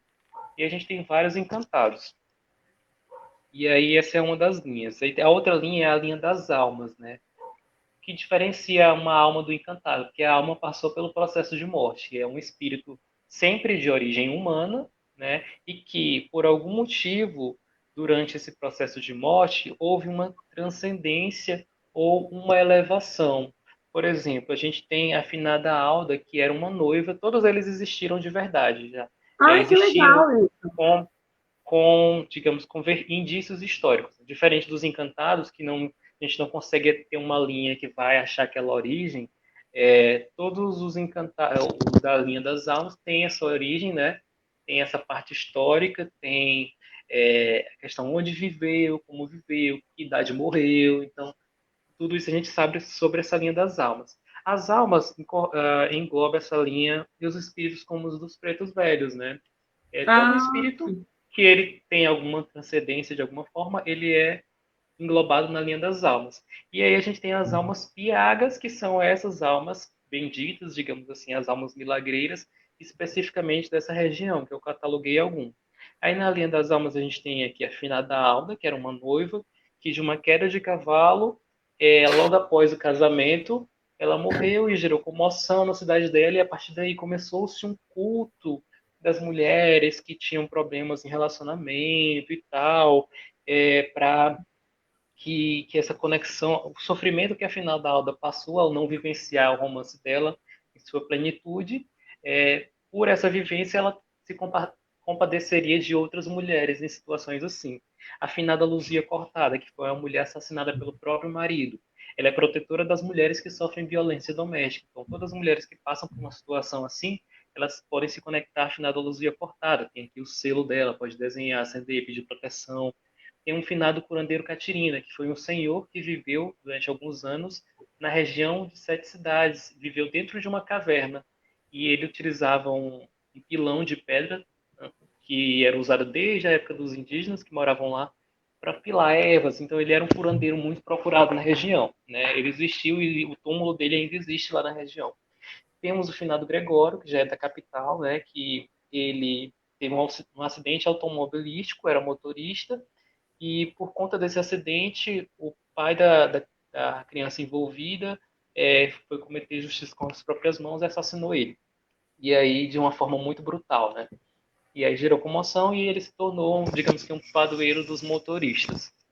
Aí tem várias centenas de almas, né? Algumas dessas Nossa, é tem no muito livro da... legal, né, Rafa? Essa coisa de usar, você também trazer esse elemento do selo, da evocação, como uma maneira da gente se conectar, né, com essas energias, com essa linha das almas, né? E principalmente, né, algumas aqui, vieram alguns comentários aqui de dedicação sobre os encantados. A Vilma colocou aqui que gostou da Luzia Cortada. Quando a gente pensa hoje nos índices que a gente tem de violência contra a mulher, né, ter uma figura específica, né, que a gente possa se trabalhar e chamar para os nossos círculos mágicos como uma proteção, é muito bacana, né? E é muito interessante a linha das almas, porque acho que pelo fato de ser humanos, né, tem essa proximidade, essa Uhum. identificação, esse sentimento de pertença. Então as pessoas conhecem a história, sabem de onde que ela veio, onde que ela viveu, de onde que ela veio, por que ela passou, né? E isso tudo gera essa identificação. Então essas entidades elas são cultuadas amplamente, né? Não só pelos adeptos do paganismo piaga, mas são cultuadas amplamente por devotos de religiões cristãs, por pessoas sem uma religião definida, então por pessoas de diversos credos, porque elas transcendem aquele contexto religioso dogmático, então elas transitam por várias religiões, elas estão à margem, digamos assim, que das Sim, religiões formais. Elas não são aceitas pela religião católica formal, mas são cultuadas por devotos que se consideram católicos ou que não são de religião nenhuma, mas são porque trabalhadas tem de a maneira... egrégora, né? A egrégora dessa crença, né? Das pessoas, assim, que a gente tanto fala de egrégora e tudo mais, né? Quantos anos já as pessoas reverenciando essas almas, né? Essas figuras que ficam aí, que passaram por aqui, são nossos ancestrais da Terra, se a gente pensar que eles estiveram por aqui, né? E se a gente fala de cultos ancestrais, certamente essa linha das almas trabalha aí ao nosso lado, né? E A aí gente está surgiram até alguns comentários aqui, ó, do sentimento de pertença, o quanto ele é valioso, né? E a gente está até construindo agora, na vila está finalizando a construção, espero terminar agora ainda, entre outubro e novembro, do Templo das Almas, onde vai ter a figura de cada uma delas representada lá, né? Porque não se tem muita representação, então, algumas tinham fotografia, outras tinham descrições nos relatos, então, muito se falta de representação artística, de escultura, de pintura, das nossas entidades, né? Você vê muito escultura de deuses gregos, de deuses romanos, mas quando Uhum. das entidades daqui você não vê muito. Então a gente teve que, vamos lá, meter a cara e fazer. Então eu fiz, né? Fiz alguns desenhos em parceria com alguns escultores, eu produzi, né? Tem a galeria dos Encantados na vila. E aí o objetivo do Templo das Almas, que está em construção e finalização lá na vila, é materializar isso para que as pessoas até transmitir isso de forma mais lúdica, né? Essa aqui é a afinada Alda, porque ela está representada com a flor, o buquê de flor da noiva. Essa aqui é a Luzia cortada com a faquinha na mão. Então, isso já vai ajudando a ficar na memória também das pessoas, né? Uhum. Nossa, E é aí, fantástico. a gente tem, qual é a outra linha? Deixa eu procurar aqui o slide. A Do culto pesca. índio, é isso? A linha do culto índio são os nossos caboclos, os nossos ancestrais indígenas, né? Que também podem ser almas ou podem ser encantados. O diferencial deles é que todos passaram por, em alguma das encarnações, passaram por uma encarnação onde foram indígenas, né? Especificamente do Brasil. E esses indígenas são cultuados em outras religiões, como a Umbanda, por exemplo, como os caboclos. Mas algumas pessoas podem dizer, mas vocês estão pegando espíritos da Umbanda. Gente, o espírito ele não é de religião nenhuma. Né? O espírito, se você for dizer isso para ele, os espíritos, o que acontece? Eles trabalham de acordo com a frequência, com a egrégora daquele sistema. Então, Quando um caboclo, por exemplo, agora o caboclo flecheiro, ele vai baixar em um terreiro de Umbanda, ele baixa com uma vibração específica, se adequando, se alinhando àquela egrégora daquele contexto onde ele é cultuado. Então você vai ver uma manifestação dele, vai bater o pé no chão e tal, vai ter todo aquele padrão de liturgia como ocorre na Umbanda. Quando esse mesmo caboclo ele passa pelo filtro do médium e vem no paganismo Piaga, a manifestação dele já vai ser diferente, não vai ser da mesma forma como ocorre, ele já vai trabalhar de uma forma diferente, vai se expressar de uma forma diferente. Então, não é que o caboclo mudou, é porque nós, os que somos médios, cada um de nós temos um filtro. Então, até mesmo dentro da Umbanda, às vezes o mesmo caboclo vai numa casa, ele aparece de um jeito, quando vai em outra casa, sobre o filtro de outro médium, então ele já vai se manifestar de uma forma diferente. Então, ainda mais em religiões diferentes, por exemplo, comparando a Umbanda com o paganismo Piaga, né? Então, a Sim, gente também, diferente da Umbanda, a gente não faz a gira com o objetivo da incorporação, né? A gente não o objetivo do rito nunca é a incorporação, promover a incorporação. O que a gente faz é permitir que esses processos sejam manifestados, porque a gente entende que se a gente está celebrando o ritual, por exemplo, da festa das almas, que é equiparada ao Soen, uhum. e está evocando os nossos ancestrais, e se vem uma manifestação de uma alma, por que que a gente vai bloquear? Algum motivo teve para que ela viesse para cumprir alguma missão, para fazer alguma limpeza, para fazer algum trabalho. Então a gente dá essa liberdade porque a gente entende que é um processo que faz parte também. Então a gente não faz com o objetivo da incorporação, por exemplo. A gente não faz uma gira com o objetivo de que os médios incorporem. Geralmente esses processos eles são ocasionais, né? Por exemplo, a gente está cantando para os caboclos, para caboclo Jurema, e aí começam a vir alguns caboclos e fazem as limpezas, fazem os trabalhos que eles têm que fazer ali. Então, os caboclos que a gente tem aqui é Jurema, que é cultuado em outras religiões também, o Manduladino, que já é específico daqui. Foi um índio que ele liderou processos de revoluções contra os colonizadores, né? Então, é considerado um Marte indígena, que é um caboclo também. Aí a gente tem, por último, a linha Piaga. E Aí a essas linha são, Piaga, assim, foram essas, e esses elementos, né, essas divindades da linha Piaga, são essas que vocês resgataram aí, né, desse território. isso, elas são divindades autóctones. Algumas são encontradas em outras regiões, mas grande parte das entidades da linha Piaga, elas são encontradas apenas aqui, né? A exemplo e aí elas têm aquela questão de conectarem-se a um bioma específico, por exemplo, a praia tal, a lagoa tal. Então elas sempre, geralmente elas têm essa conexão. A gente tem a Uhum. serpente Alice, né? A serpente Alice era uma moça que se encantou. Ela é uma encantada, mas ela faz parte da linha Piaga por ser autóctone. Então é a serpente encantada ligada à beleza, à transformação, à sedução, ao encanto e às riquezas, né? E interessante que pouco tempo depois de pesquisar sobre ela, eu soube de casos de manifestações dela também em terreiros de Umbanda da região, né, de encantaria da região, do litoral do Olha que Piauí. legal. E aí eu fiquei muito surpreso, que eu disse, nossa, quando a coisa é assim, genuína, ela flui simultaneamente. Então eu nunca tive conexão com as pessoas que cultuavam a serpente Alice, mas ela se manifestou para mim, e depois eu descobri que ela estava se manifestando nesses outros terreiros do litoral, e é muita convergência, entendeu? A gente é muito incrédulo às vezes, mesmo É trabalhando com o verdade. aspecto do misticismo, a gente tem essa necessidade de confirmação. Como é que eu vou comprovar? Como é que eu vou confirmar? Então, quando acontece uma coisa dessa, não que seja necessário, mas eu considero algo mágico porque, nossa, eu estou no caminho certo, eu estou, né, descobrindo isso e Tá está indo, tá aparecendo as indo. provas, né? Aí a gente tem o Cabeça de Cuia, né, que é o encantado das águas, guardião dos rios Parnaíba, Puti, ele é ligado à sexualidade, como todo guardião, ele tem um aspecto mais gentil e um aspecto mais feroz contra aqueles que invadem o bioma dele, né? E aí o mito dele foi muito deturpado ao longo dos anos, ele é contado geralmente o mito onde ele matou a própria mãe com um pedaço de osso, mas a gente entende isso como uma deturpação já do processo de colonização. Entendemos que ele era um mito indígena, guardião das águas, e para repelir esse culto, né, foi transformado ele num monstro.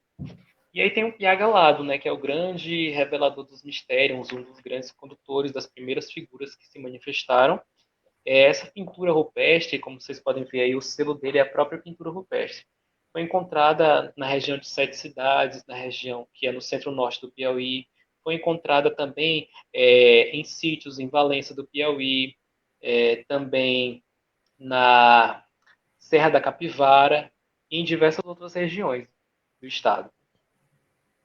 Então ele tem algumas figuras, algumas representações onde aparece a pessoa. Eu até coloquei aqui no desenhozinho, uma pessoa como se estivesse cultuando mesmo, né? Uma figura alada. Uhum.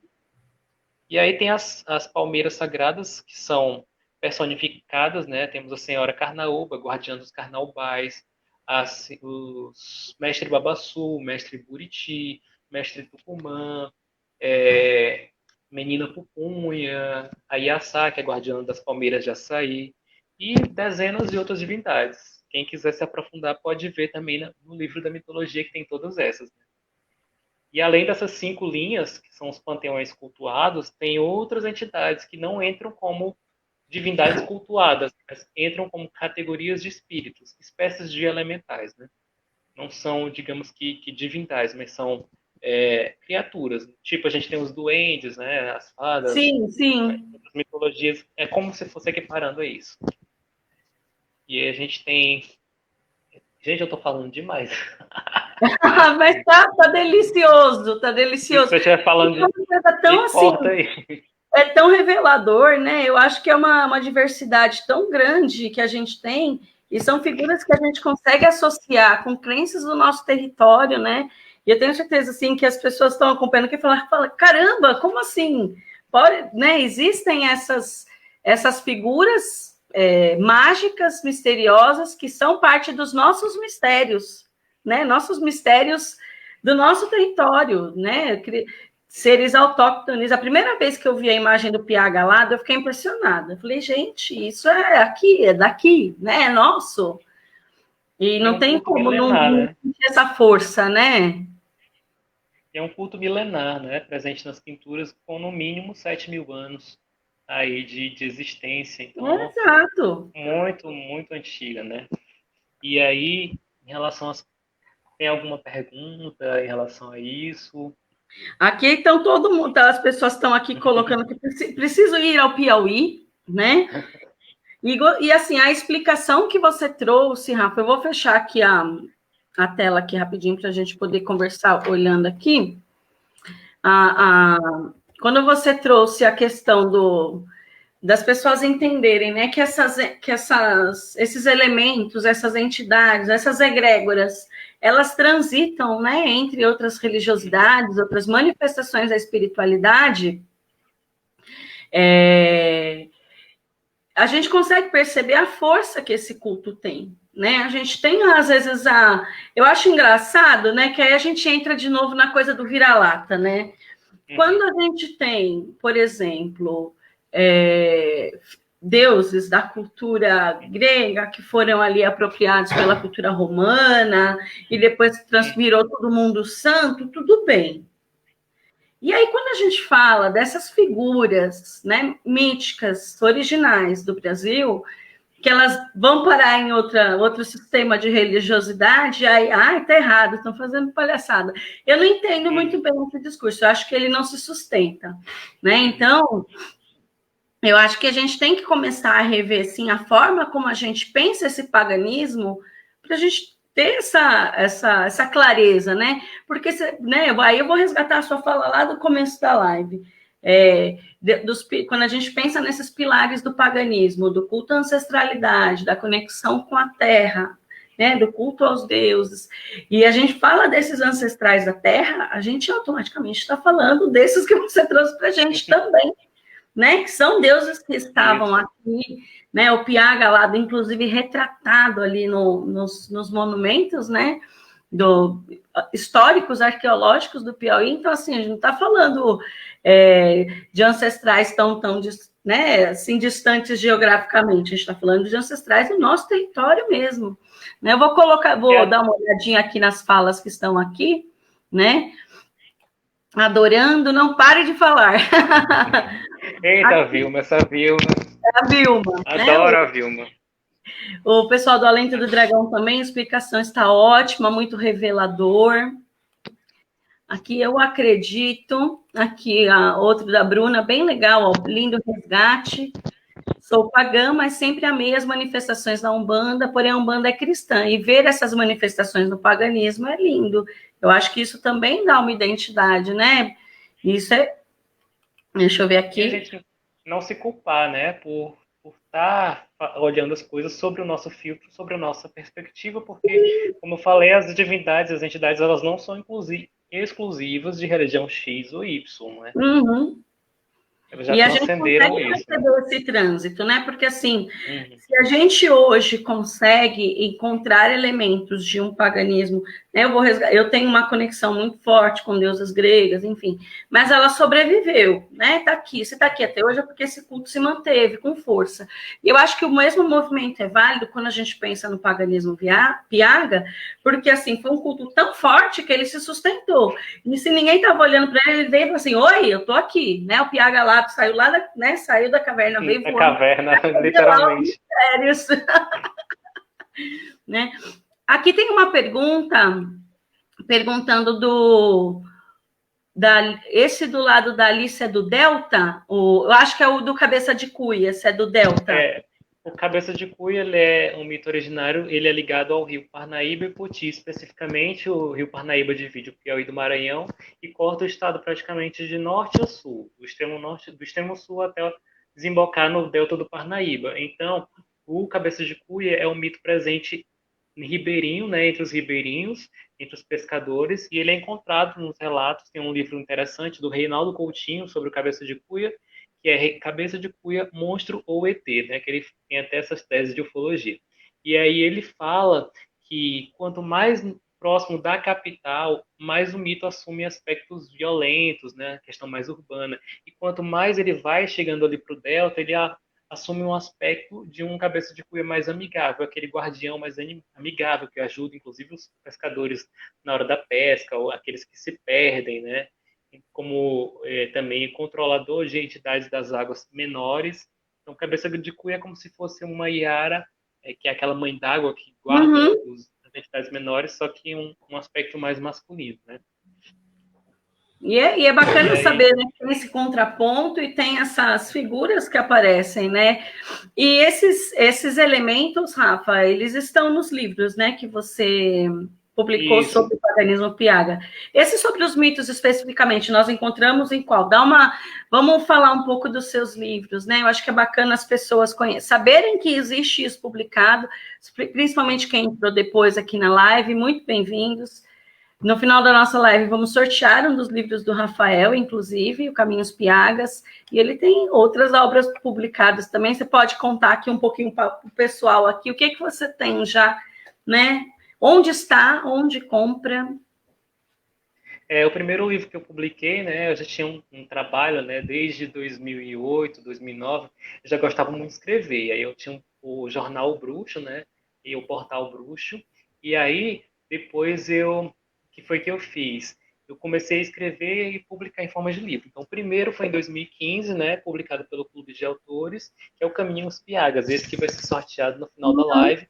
E ele é um livro que traz um panorama geral sobre as crenças, os dogmas, a religião piaga de uma forma mais genérica. Ele fala um pouco dos elementos, dos instrumentos, bem resumidamente sobre os mitos, fala um pouco sobre os festivais e sobre os princípios do culto mesmo. E foi um pontapé inicial até para nós mesmos nos pautarmos para seguir em frente. Depois surgiu em 2016, 2017 o livro Ao Redor do Eixo, que ele fala detalhadamente sobre todas as celebrações, como foi feito o estudo das tabelas climatológicas, os ciclos tanto solares, que foi o estudo desenvolvido por mim, como os ciclos lunares, que foi o estudo desenvolvido pela Luísa de Albuquerque, a Lu Falcoa, né?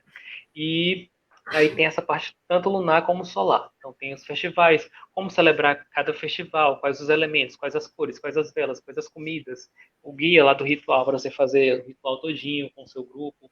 Os nossos rituais são muito assim, coletivos, né?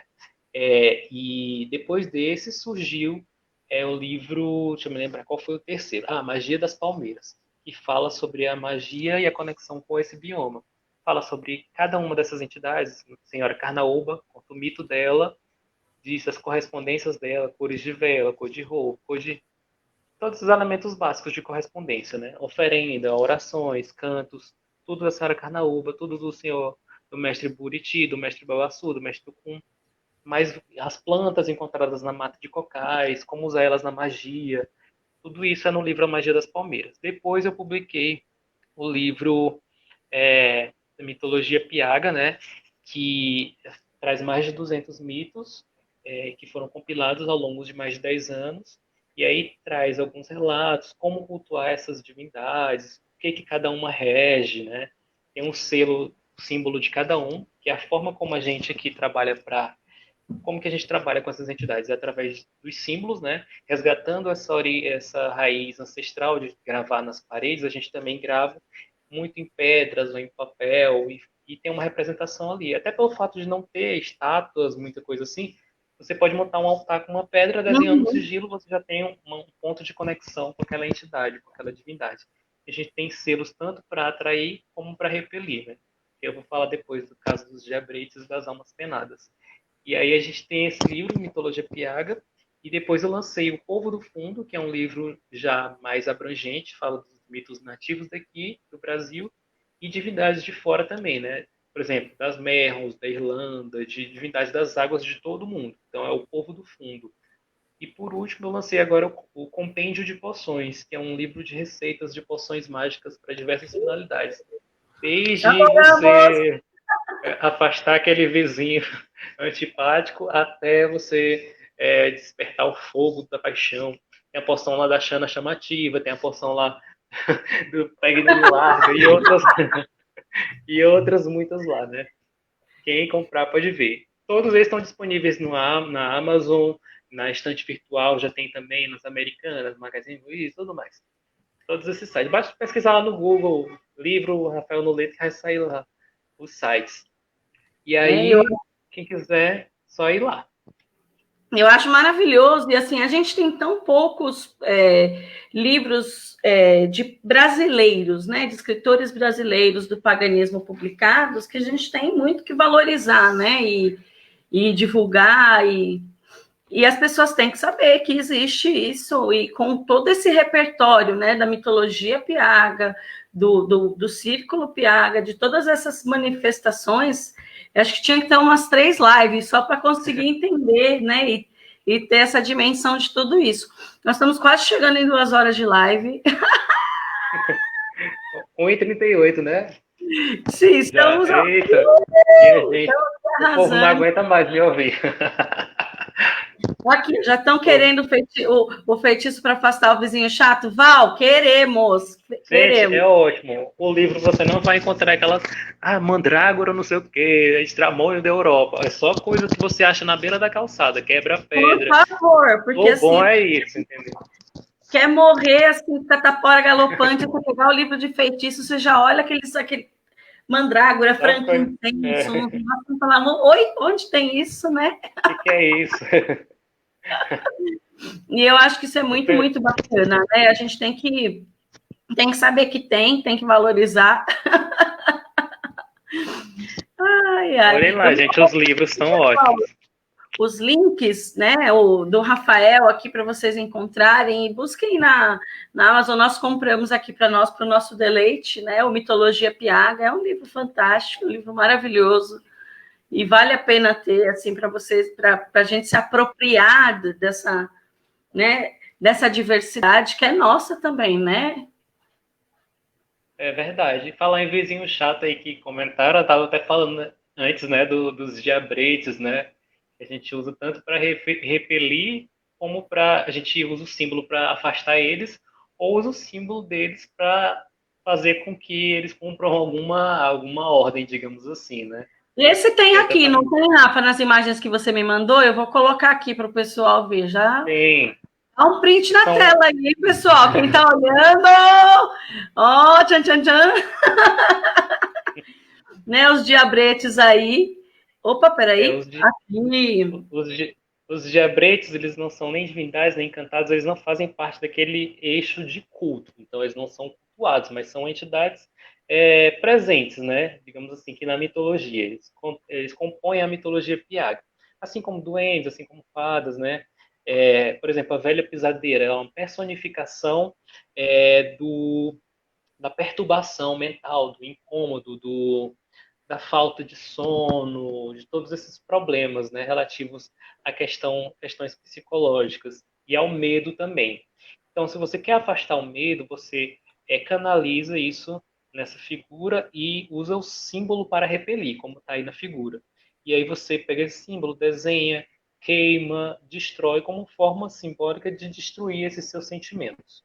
E se você quer provocar isso em alguém, então você usa a marca da criatura, né? Aí coloca debaixo da cama da criatura. Eu não vou ensinar aqui, para depois não dizer aqui que eu estou, né, fazendo maldade.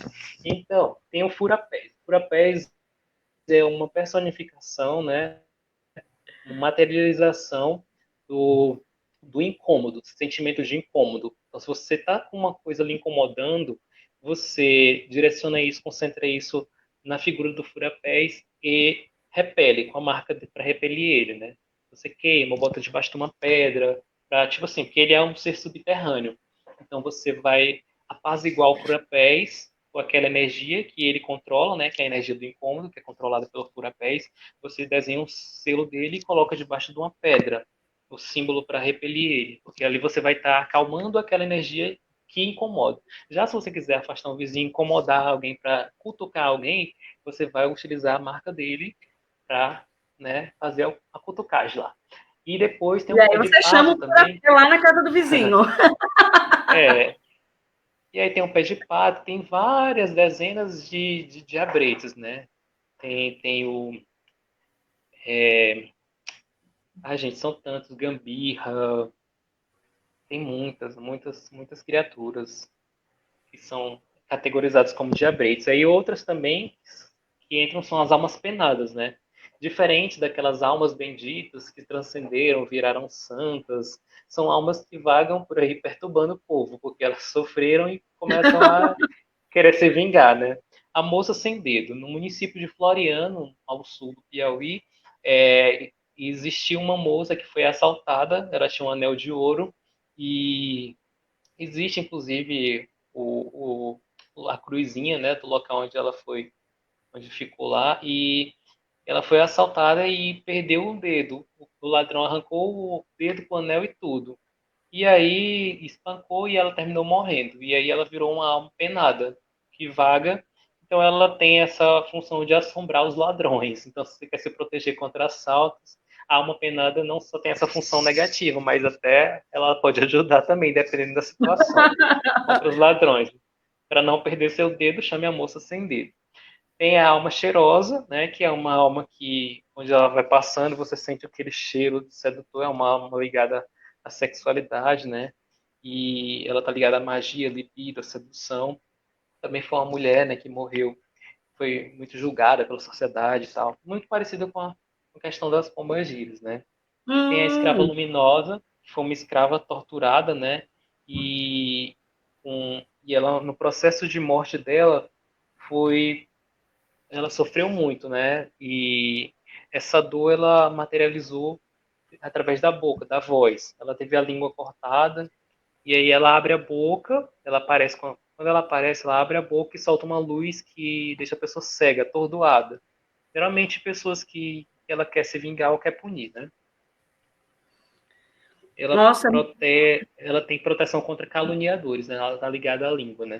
Aqueles que caluniam, ah, aqueles isso é que bom. querem Língua prejudicar. comprida, os linguarudos de plantão, então a gente chama a escrava luminosa. Isso, para iluminar o povo aí que fala mal dos outros. Nossa, Rafa, é assim, é uma é uma coisa tão plural, né? Tá, assim, tem muitos elogios aqui, amando a live, maravilhoso. A Vilma, que eu venho meus feitiços dando certo já. Quantos Eita, Vilma, adoro. Uma entrevista, Isobel, obrigada, excelente entrevista. Assim, essa Isabel é conversa de foi Portugal. maravilhosa. Nós Né? estamos internacionais hoje, já dois amigos de Portugal. Ah, é? Ela é Isabel é da Federação Pagã Internacional de Portugal, né? Ela é representante na Europa, especificamente de Portugal, da Federação Pagã Internacional, e tem um trabalho lá, paganismo lusitano, né? Muito bacana. Escreveu o livro Memórias de uma Feiticeira. Ai, que Trabalho legal. de muitos anos. Bem bacana o Nossa, trabalho muito dele. bacana. E a gente está assim, com muitas pessoas aqui conhecendo o seu trabalho, prestigiando o seu trabalho, né? Vindo aqui conhecer, assim, se desse assim, ficava aqui falando o resto da noite, né? Mas a gente já tem que pensar aqui no encerramento. E eu queria, Rafa, que já já vai rolar o sorteio aqui do livro do Rafael, né? Então, quem chegou, quem acompanhou desde o começo, vocês são muito lindos, são bruxones maravilhosos, né? Vou colocar aqui mais uma vez o site da Vila Pagã para quem quiser conhecer o trabalho do Rafa, né? O perfil dele nas redes sociais, no Facebook, no Instagram, da Vila também, né? E quem acompanha aqui a gente, eu sou a Mariana Leal, acompanhem aqui também as Bruxas da Quebrada. Nosso trabalho está no YouTube, então também curtam lá o nosso canal, né? Pessoas da Europa, olhem lá, deixa a gente chegar lá na Europa também, se inscrevam lá, né? E eu acho que é muito bacana essa troca e nós vamos fazer o sorteio do livro, tá? Mas com uma... a Isabel colocou aqui um comentário, esse trabalho sobre as almas relembra tradições ancestrais lusas. Isso, Bem legal, inclusive, né? o Piauí foi Né? colonizada por portugueses também, né? Muitas cidades, inclusive, têm os mesmos nomes de cidades portuguesas, né? A gente tem Oeiras, e tem do Piauí, Oeiras de Portugal, temos Castelo do Piauí, né? Tem várias cidades. Amarante do Piauí, Amarante de Portugal, Campo Maior do Piauí, Campo Maior de Portugal. É a convergência, né? É a coisa assim que, né, acontece. Esses também são nossos ancestrais, é uma herança, né? Em vários cultos aí, em várias, acho que uma imensa maioria das religiões, independente ou não de serem pagãs, elas aparecem muito forte essa questão da ancestralidade com outros nomes, né? Com outras roupagens, mas eles estão ali. Ó, quem está acompanhando a live vai concorrer ao sorteio do livro e vai ser o seguinte: nós vamos subir aqui uma hashtag, né? E as 20 primeiras pessoas a escreverem essa hashtag aqui nos comentários terão seu nome sorteado para receber na sua cassinha, na sua residência, o livro Paganismo Piaga. Então, deixa eu explicar como que funciona. Nós fizemos esse formato na nossa última live, assim, grandona, do Dia da Deusa, e foi super certo. Então, as pessoas vão escrever aqui nos comentários, né? Não estou sozinha aqui, estou com a minha assessoria aqui, né? Para lá dos computadores, né? E as primeiras 20 pessoas a escreverem nos comentários a hashtag Tchan, tchan, tchan, tchan, Paganismo Piaga, desse jeitinho que tá a hashtag aqui na tela, tá? Coloca a hashtag, escreve. As 20 primeiras pessoas vão concorrer aqui ao sorteio do livro, tá bom? Então, valendo, coloquem aí nos comentários. Enquanto isso, Rafa, conta pra gente, assim, dá para visitar a vila? As pessoas podem ir na Vila Pagã conhecer, como faz? Tem que agendar, né? Agora provavelmente deve estar com as visitas limitadas por conta do isolamento, mas como faz para as pessoas conhecerem a Vila Pagã, assim, pessoalmente? Eu acho que depois dessa conversa, todo mundo quer ir aí ver como é que funciona. Serão todos muito bem-vindos e muito bem-vindas, né? Nesse momento de pandemia, a gente está limitando, até aproveitando para fazer algumas reformas e melhorias estruturais internas. mas já divulguei lá no blog da Vila, que vocês podem acessar aí, todo o calendário de atividades e celebrações para o próximo ano. Lá tem a página Visitação, onde existem todas as regras de visitação, todos os procedimentos bem explicadinhos, tem, inclusive custos, né, indicação de onde alugar um carro em Teresina, indicação de transporte, como chegar, mapa. Então é todo o caminho bem detalhadinho, bem mastigadinho. E a gente está finalizando agora a construção da pousada, né? A pousada Salamandra, em homenagem a essa energia do fogo, para Ai, que receber essas delícia. pessoas que circulam. Então, cada quarto tem um nome de uma divindade do fogo, né? Inclusive. E aí a gente está fazendo a finalização dessa obra para poder receber as pessoas com maior conforto, né? Espero que em janeiro já a gente já esteja com ela finalizada para receber. A gente já recebeu algumas pessoas lá, né? Mesmo sem terminar, tem uma demanda meio dos nossos colegas pagãos também para visitar. Então a gente sempre abre, recebe, explica que não tem aquele luxo, mas que a gente está nesse processo de construção. E as pessoas são bem compreensivas, né? E a gente tem a área de acampamento, tem a área da pousada que tem construção, temos uma loja lá esotérica, temos os bosques. Cada uma dessas linhas que eu falei tem um bosque dela, né? Que é o espaço dedicado. Então a gente tem o bosque ameríndio, o bosque africano, o bosque egípcio, o bosque celta. Então as pessoas podem passear pelo mundo estando na vila, sem sair da vila, né? Ai, que Passear pelo delícia. paganismo mundial. Então, essas informações estão no site da Vila, né? Todas estão lá no site da Vila. E aí, bem detalhadinho. Tem mapa, tem como fazer para visitar, tem os meus contatos, né? Então, a partir de janeiro, a gente já vai ter evento, né? Que é a festa de Janus, deus romano que deu origem ao mês de janeiro, ao nome do mês de janeiro, né? E aí, depois a gente tem os festivais da Roda Piaga, né? Festa das Luzes, Festa das Flores. Sempre lá é Ai, aberto, que geralmente nos delícia. finais de semana, né? Aos finais de semana ele vai começar a funcionar. Porque como eu trabalho aqui no sul, no extremo sul do estado praticamente, eu estou a 400 quilômetros de distância de Teresina. Então eu fico me dividindo entre a vila, a capital e o sul do estado. É um bate-volta constante.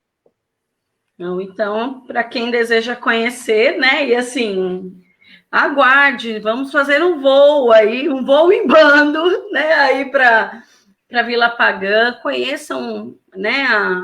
A vila, e a vila tem assim, eu vejo tudo das fotos. Eu acho que eu sou uma stalker número 1, talvez, da Vila Pagã.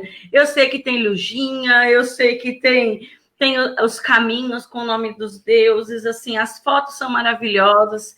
Então, vou colocar aqui novamente aqui para vocês que estão aí acompanhando. Depois bota umas imagens para o pessoal curiar um pouquinho. Sim, né? Eu acho que a gente tem que colocar muito, muito, muito. E assim, a gente chegou aqui, conseguimos sortear aqui, contamos com a colaboração de todos aqui. A Vilma está dizendo que já foi até em sonho para a Vila Pagã. E temos um vencedor aqui do sorteio, e é uma pessoa que está desde o comecinho aqui na live, achei bem legal. Quem ganhou foi o Radamés Lobo. Parabéns, que ótimo. tem que comemorar, faz assim, uhul, aí nos comentários. Ele merece, ele merece. Tá desde o comecinho aqui na nossa live, firme e forte. Radamés, por favor, depois você me mande mensagem aqui em inbox, tá bom? Para a gente pegar seu endereço, para te mandar o livro. O livro foi o Caminhos Piagas, tá? Então, Radamés faz assim, oi, aqui, Glória Piaga Alado. Isso, muito bem. Radamés, você, por favor, me procure em mensagem, tá bom? Aqui no perfil das Bruxas da Quebrada, para nós pegarmos o seu endereço para você ganhar o livro. Né? Para eu pegar. Não é por acaso. Não é por acaso, viu, Radamés, que o livro está chegando para suas mãos. Não é por acaso. Tá vendo? Ó, já senti uma mensagem Energia. do hein? Já rolou aí uma. Guardião do litoral, do Piauí. Olha, muito bom. Já chegou ali, vai chegar voando o seu livro. Maravilha. Gente, eu agradeço profundamente a todos que estão participando aqui da nossa live. E, assim, a gente tem muita coisa ainda para falar. E a gente pode deixar uma prévia de uma próxima live para a gente continuar essa conversa, se o Rafa topar, porque somos dois faladores aqui, né? Ave Maria. Se juntar, já vai para 2 horas. Não é? Aqui já estamos batendo as 2 horas de live, então a gente vai se despedir aqui, né? Eu vou postar aqui na página da Bruxas Inspiradas os vídeos lindos que o Rafa me mandou, com as imagens da Vila Pagã, que eu acho que vale super a pena ver. Sigam aqui o nosso perfil Respeita as Bruxas da Quebrada, se inscrevam lá no nosso canal do YouTube, curtam o nosso site com o texto das bruxonas, né? E acompanhem esse trabalho lindo do Rafa, que vale muito a pena. Tá aqui, ó, um selo de qualidade, bruxão da Quebrada. Lindo, lindo, lindo. Foi, assim, um encontro maravilhoso. Agradeço, Rafa, profundamente a sua disponibilidade. Esse papo foi, né, incrível. Por mim, ficaria aqui, Adorei. Ó. Foi ótimo. A gente não vê nem o tempo passar, né? Nem percebe. Ainda bem que eu trouxe minha garrafinha d'água para me hidratar, senão a língua aqui, já estava ó, seca. Aqui. Já encheu ela 2 vezes. Né? Então, muito obrigada, Rafa. Muito obrigada mesmo. Agradeço a todos que estão aqui. Né? Espero que tenham gostado. Deixem aí nos comentários as impressões de vocês. E quem quiser mais edições de entrevistas, coloquem aí também nos comentários. Queremos mais, queremos bis, queremos mais, queremos bis. E quem perdeu essa entrevista, daqui a pouquinho ela vai estar lá no nosso canal do YouTube, tá bom? Para vocês verem desde o comecinho, não perderem essa explicação linda que o Rafa deixou para a gente. Certo? Rafa, muito obrigada, meu amigo. Eu que agradeço pela oportunidade, agradeço a todos que tiveram paciência de ficar ouvindo até agora. E muito obrigado. E a gente se encontra aí nos percursos da vida, nos estudos. Estou aberto aí a contatos, conexões. E muito obrigado e sucesso para os Bruxas da Quebrada. A nós. Merecemos. Um beijão, Rafa.